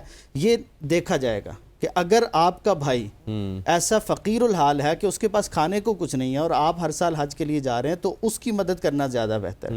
لیکن ایک اوورال نارملی جو بات ہوتی ہے کہ لوگ دیکھیں قربانی کا موقع آتا ہے تو کہتے ہیں جی جانور ذبح کرنے کے بجائے آپ کسی غریب کی مدد کر دیں.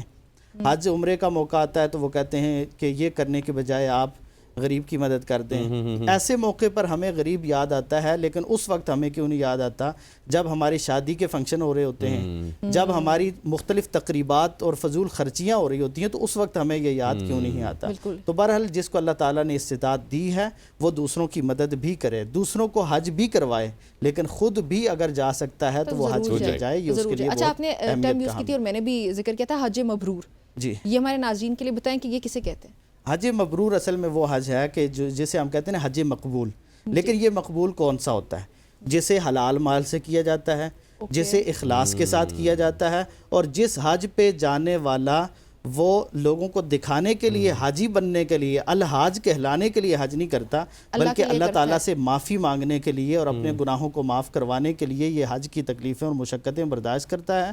اور اس کے ساتھ ساتھ وہ جا کے وہاں لڑتا جھگڑتا نہیں ہے. ہمارے بہت سارے لوگ جاتے ہیں وہاں جا کے ان کا بی پی ہائی، کسی کا بی پی ہائی ہے، کسی کا شوگر ہائی ہے، لڑ رہے ہیں ایک سے دوسرے سے دھکے مار رہے ہیں. تو یہ نہیں، ایسے کام جس میں نہیں ہے، جو اللہ کی رضا کے لیے. اور پھر حلال مال کو آپ دیکھیں نا کہ حلال مال کتنا ضروری ہے. ہمارے یہاں ایک تاجر زیادہ کما رہا ہے، کس لیے؟ میں نے حج پہ جانا ہے. لوگوں سے ناجائز منافع لے رہا ہے، کس لیے؟ ذخیرہ اندوزی کر رہا ہے، کس لیے؟ کہ میں نے حج کے لیے پیسے جمع کرنے ہیں. تو ایسے پیسے جمع کر کے حج کرنے کا کوئی فائدہ نہیں. حج تو یہ سکھاتا ہے کہ آپ دوسروں کے کام آئیں، آپ دوسروں کی مدد کریں، آپ اللہ رب العالمین کے حلال کو حلال اور حرام کو حرام سمجھیں. اگر کسی کا پیسہ حرام کا ہے اور وہ ایک نہیں 40 حج بھی کر لیتا ہے تو ان اللہ طیب لا يقبل الا طیبا، اللہ تعالیٰ پاک ہیں اور صرف پاک چیز کو پسند کرتے ہیں، قبول کرتے ہیں. اچھا مولانا صاحب، میں چاہوں گا کہ آپ یہاں پہ جو ہے عرض کریں، بہت سارے لوگ اس وقت حج کی تیاری بھی کر رہے ہوں گے. ایک تو اس پہ ان کو تھوڑی سی بتائیں کہ کیا بہتر طریقے سے کیا جا سکتا ہے. اور یہ جو آپ نے پوائنٹ ریز کیا ہے کہ جو ہے ہر بندہ حج تو کرنے کے لیے جا ہی رہا ہے، اللہ پاک جو ہے، اور وہ یہ بھی چاہے گا کہ اس کی قبولیت ہو. اب وہ اس کی کیا شرائط ہے؟ دیکھیں، حج کی قبولیت کے لیے جب انسان حرام کاموں سے بچتا ہے، جیسے ہم نے ذکر کیا کہ اس کا کھانا پینا حلال کا ہے، کھانا پینا اگر حلال کا نہیں ہے، اس کے بچوں کی پرورش حلال کی نہیں ہو رہی، تو وہ حج کر کے وہاں جا کے دعائیں کر بھی رہا ہے تو اللہ کے یہاں قبول نہیں ہوتی. اللہ کے رسول نے وہاں حرم میں یہ بات کہی کہ کچھ ایسے لوگوں کا تذکرہ کیا کہ جو پراگندہ حالت میں ہے، اشعث اغبر، پراگندہ حالت ہے، بال بکھرے ہوئے ہیں، جس کو دیکھ کے نا آپ دوسرے لفظوں میں کہہ سکتے ہیں کہ بندے کو ترس آتا ہے کہ اس کو کچھ دیا جائے. ایسی حالت ہے. اور پھر اپنے رب کے سامنے جو ارحم الراحمین ہے، جس کو سب سے زیادہ ترس آتا ہے، اس کے سامنے اپنے ہاتھ اٹھائے ہوئے کہہ رہا ہے یا رب یا رب یا رب، اے میرے رب اے میرے رب. یعنی اس چیز کا اظہار کر رہا ہے کہ اللہ کے علاوہ مجھے کوئی دینے والا بھی نہیں ہے، میرا ایک رب ہی ہے. لیکن اللہ کے رسول فرماتے ہیں انا یستجاب لہ، اس کی دعا کیسے قبول ہو جائے؟ مطعمہ حرام، اس کا کھانا حرام کا ہے، ومشربہ حرام، اس کا پینا حرام کا ہے، وغذی بالحرام، اس نے جو جسم بنا رکھا ہے اس کی پرورش حرام پہ ہوئی ہے، تو اس کا اللہ کے ہاں کیسے قبول ہو جائے؟ تو اللہ کے ہاں وہ عبادت قبول ہی نہیں ہوتی جو حرام کے ذریعے سے. اسی طرح اخلاص جو ہے وہ بنیادی عنصر ہے کسی بھی عمل کی قبولیت کے لیے. اگر انسان شہید ہو کے بھی چلا گیا نا لیکن اخلاص کے بغیر ہے تو وہ جنت میں نہیں جا سکتا. اگر پوری زندگی لوگوں پہ خرچ کرتا رہا، سخی ترین ہے، لیکن سب سے پہلے جہنم میں ڈالا جا رہا ہے کہ اخلاص نہیں ہے. ساری زندگی قرآن حدیث پڑھاتا رہا لیکن اگر اخلاص نہیں ہے تو سب سے پہلے جہنم میں. یہ 3 قسم کے لوگ ہیں. تو اس لیے اخلاص بھی ضروری ہے. اس کے ساتھ ساتھ دوسروں کو تکلیف سے بچانا. ہم وہاں چھوٹے چھوٹے کاموں کے لیے ایک کسی مثال کے طور پہ کسی جگہ کوئی چیز تقسیم ہو رہی ہے اور خاص طور پر اس موقع پہ تقسیمات ہوتی ہیں، جوس کے ڈبی کے خاطر لوگوں کو دھکے دے کے جا رہے ہیں. تو اس طرح کی تکلیفوں سے دوسروں کو بھی بچانا اور اپنے آپ کو بھی بچانا. چھوٹی سی چیز ہے جس کے بارے میں خیال رکھنا ہے اور ہم لوگ کبھی شاید سوچ بھی نہیں سکتے کہ ہم لوگ وہ جوس کے ڈبے کی بات کریں کہ اس کو وہ کھینچنے کے لیے جا رہے ہیں اور بیچ میں کسی کو ہرٹ کرتے جا رہے ہیں. We never think about that. اور جی کنٹینیو کریں. تو اس طرح کی تکلیفوں سے اپنے آپ کو بچانا. اور اسی طرح یہاں پہ اگر کسی کے کوئی بقایا ہیں تو وہ بھی پورے کر کے. وہ ایک مشہور بات ہے نا کہ کوئی حاجی صاحب حج پہ جا رہے تھے تو دکاندار نے کہا جی آپ کھاتہ کلیئر کر جائیں. تو کہنے لگے کہ میں واپس کر دوں گا، کون سا میں کوئی مار رہا ہوں، حج پہ ہی تو جا رہا ہوں. واپس آئے تو آ کے اس کو کہتے ہیں چلیں کھاتہ کھولیں، کہاں لکھا ہے؟ تو اس نے کہا جی یہ ہے. کہتے ہیں یہ نام میں نا شروع میں حاجی لکھ دوں. نے کہا میں تو خوش ہوا تھا کہ آپ لکھوانے آئے کہ پچھلا کھاتہ جو ہے وہ کلیئر کروانے آئے، آپ تو صرف حاجی لکھوانے آئے. تو اگر حاجی لکھوانے کے لیے حج کرنا ہے تو پھر کوئی فائدہ نہیں ہے. ہاں آپ کے اگر کسی کے ساتھ کوئی معاملات ہیں، آپ نے زیادتی کی ہے کسی پہ، تو جہاں اللہ سے معافی مانگنے کے لیے جا رہے ہیں وہاں لوگوں سے معافی مانگ کے جائیں. اور بڑی اہم اور ضروری چیز جو ہے نا جسے ہم ضائع کر دیتے ہیں، کوئی بھی کام علم کے بغیر نہیں کیا جاتا، لیکن ہم حج جیسا عظیم کام جس پہ لاکھوں لگاتے ہیں علم کے بغیر کرتے ہیں اور بغیر سوچے سمجھے سیکھے ہم چلے جاتے ہیں. وہاں لوگ جیسے کر رہے ہوتے ہیں نا ہم وہ اس کو فالو کرنے کی. ہم نے ایسے بہت سارے لوگوں کو دیکھا ہے بہت ساری چیزیں ہوتی ہیں جن کو بنیادی مسائل کا نہیں پتا. ایک مسائل جو ہے نا آپ نے جس کا بتایا، یہ جو حاجی لگا لیتے ہیں لوگ اپنے نام کے ساتھ. اچھا اب یہ ایسا کیوں کرتے ہیں اور کیا اس کی کوئی ہسٹری بھی ہے؟ مطلب ہم نے تو اپنے بڑوں سے سیکھنا ہے، صحابہ سے سیکھنا ہے، حضور پاک صلی اللہ علیہ وسلم سے سیکھنا ہے. تو یہ حاجی والا جو کانسیپٹ ہے یہ کیا ہے؟ نماز پڑھنے والے کے نام کے ساتھ کبھی ہم نے نمازی لکھا ہوا نہیں دیکھا. روزہ رکھنے والے کے نام کے ساتھ کبھی روزے دار لکھا ہوا نہیں دیکھا. روزے دار لیکن پتہ نہیں حاجی کے ساتھ حج کرنے والے کے ساتھ حاجی کیوں لکھ دیا جاتا ہے؟ شاید اچھا دینی اعتبار سے اس کی کوئی وہ نہیں ہے. دینی اعتبار دیکھیں نیکی جتنی پوشیدہ رکھی جاتی ہے اللہ کے اتنی زیادہ قبول ہوتی ہے. اور جو لوگ کرتے ہیں ان کے لیے کیا میسج ہے؟ دیکھیں اگر تو انہوں نے حاجی لکھوانے کے لیے کیا ہے تو پھر ان کے حج کا کوئی فائدہ نہیں ہے. اور اگر انہوں نے اللہ کی رضا کے لیے لیکن لوگوں نے مشہور کر دیا حاجی، تو یہ دل کا بشرا عاجلہ، یہ اللہ تعالیٰ کی طرف سے دنیا میں ان کے لیے ایک اچھا لقب انہیں مل گیا تو کوئی مسئلہ نہیں ہے. لیکن وہ خود اپنے آپ کو کہلوانا نہ چاہتے ہوں. اگر خود چاہتے ہیں کہ ہمارے نام کے ساتھ حاجی لگے اور ہم الحاج ہو جائیں تو یہ بات جو ہے نا بہت خطرناک ہے. اچھا آپ نے ذکر کیا کہ بہت سارے لوگ جب حج کے دوران بہت ساری رسومات یا بہت ساری جو حج کے فرائض وغیرہ سر انجام دے رہے ہوتے ہیں تو اس دوران ان کو نہیں پتہ ہوتا ہے باتوں کا اور وہ دیکھا دیکھی میں بس کچھ نہ کچھ کرنا شروع کر دیتے ہیں. وہ غلط چیزیں ہوتی ہیں. کوئی ایسے ہمارے ناظرین کے لیے ایسی چیزیں جن کا ان کو لازمی طور پہ خیال رکھنا چاہیے جو عموماً طور پہ وہ غلط کر رہے ہوتے ہیں؟ دیکھیے بنیادی غلطیاں جو ہیں نا ہماری ارکان میں ہوتی ہیں. اللہ کے رسول نے باقاعدہ حکم دیا حج کے موقع پر خذوا عنی مناسککم کہ لوگوں مجھ سے حج کے طریقے سیکھ لو. ہم مناسک حج آپ کی نے ادائیگی کے باقاعدہ دوران حکم دیا.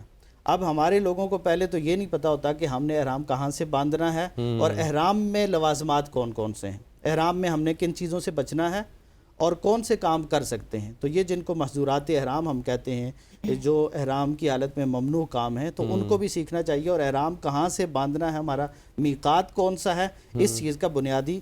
اور اس کے ساتھ ساتھ پھر وہاں جانے کے بعد بہت سارے لوگ وہ کام کرتے ہیں لیکن کام مکمل کرنے سے پہلے انہوں نے احرام اتار دیا. مثال کے طور پہ عمرے پہ گئے اور صفا مروہ کی سعی سے پہلے ہی جا کے احرام کھول دیا یا بال کٹوانے سے پہلے ہی تو وہاں لوگوں کو دیکھ کر نہیں بلکہ یہاں سیکھ کے جائیں. ان دنوں میں تقریباً ہر مسجد میں ہر جگہ پہ اہتمام کیا جا رہا ہے. حج کی تربیت کی مختلف ورکشاپس ہو رہی ہیں تو ان کو شریک ہو کے سیکھ کے اور کوشش کرنی چاہیے کہ ان کے ساتھ کوئی ایسا بندہ ہو جہاں سے ہم جاتے ہیں نا اپنے دوستوں کی ایک جماعت بنا لیتے ہیں، وہاں جا کے گپیں ٹائم ضائع کرتے ہیں، موبائل پہ لگے رہتے ہیں، وہاں جا کے تصویریں بنائی جا رہی ہیں. ویسے بیٹھے ہیں، دعا نہیں ہو رہی لیکن تصویر بنانے کے لیے ہاتھ اٹھائے ہوئے ہیں. مطلب دکھاوا ایک تو سیلفی ہوتی ہے نا جو آپ اپنی پکچر لے لیے, لیکن وہ باقاعدہ کہتے ہیں میں ہاتھ چکن لگا تو فوٹو تو کھینچنا ذرا. یہ چیزیں جو ہے نا یہ دکھاوے میں آ جاتی ہے, ریاکاری میں آ جاتی ہیں. بالکل بہت خوبصورت بات کی آپ نے ریاست صاحب, بہت شکریہ ہمیں جوائن کرنے کے لیے. ناظرین, خوبصورت مہینہ آنے لگا ہے ذی الحج کا. ابھی جو ہماری ڈسکشن کا مقصد یہ تھا کہ ہر جگہ پہ ورک شاپس بھی ہو رہی ہیں, ہر جگہ پہ کسی بھی مسجد میں آپ چلے جائیں, عالم دین جو ہے ان سے بات چیت کریں, ان سے سیکھیں کہ مناسک حج کیا ہیں, کس طریقے سے حج کرنا چاہیے, کیا ایسی چیزیں. اگر اچھا آپ حج نہیں پرفارم کریں تو بھی مسلمان ہونے کی حیثیت سے آپ گھر بیٹھے خود کیا عبادات کر سکتے ہیں. اتنا خوبصورت مہینہ, اتنے یہ خوبصورت لمحات ہوتے, اور سیکھنے میں شرم نہیں کرنی چاہیے. بے شک سیکھنے میں کوئی شرم نہیں کرنی چاہیے. یہ امپورٹنٹ مہینہ ہے مسلمانوں کے لیے, تو ضرور سیکھیں. ہمیں اجازت بھی دیں ساتھی, آپ سے ملاقات ہوتی ہے انشاءاللہ نئے ویک کے ساتھ. منڈے کے روز ملاقات ہوگی, کل اور پرسوں ہم جو ہے وہ نہیں ملیں گے آپ سے, لیکن منڈے کو ملاقات ہوتی ہے. اپنا اور اپنوں کا بہت سارا خیال رکھیں. یاد رکھیں گے پاکستان زندہ باد.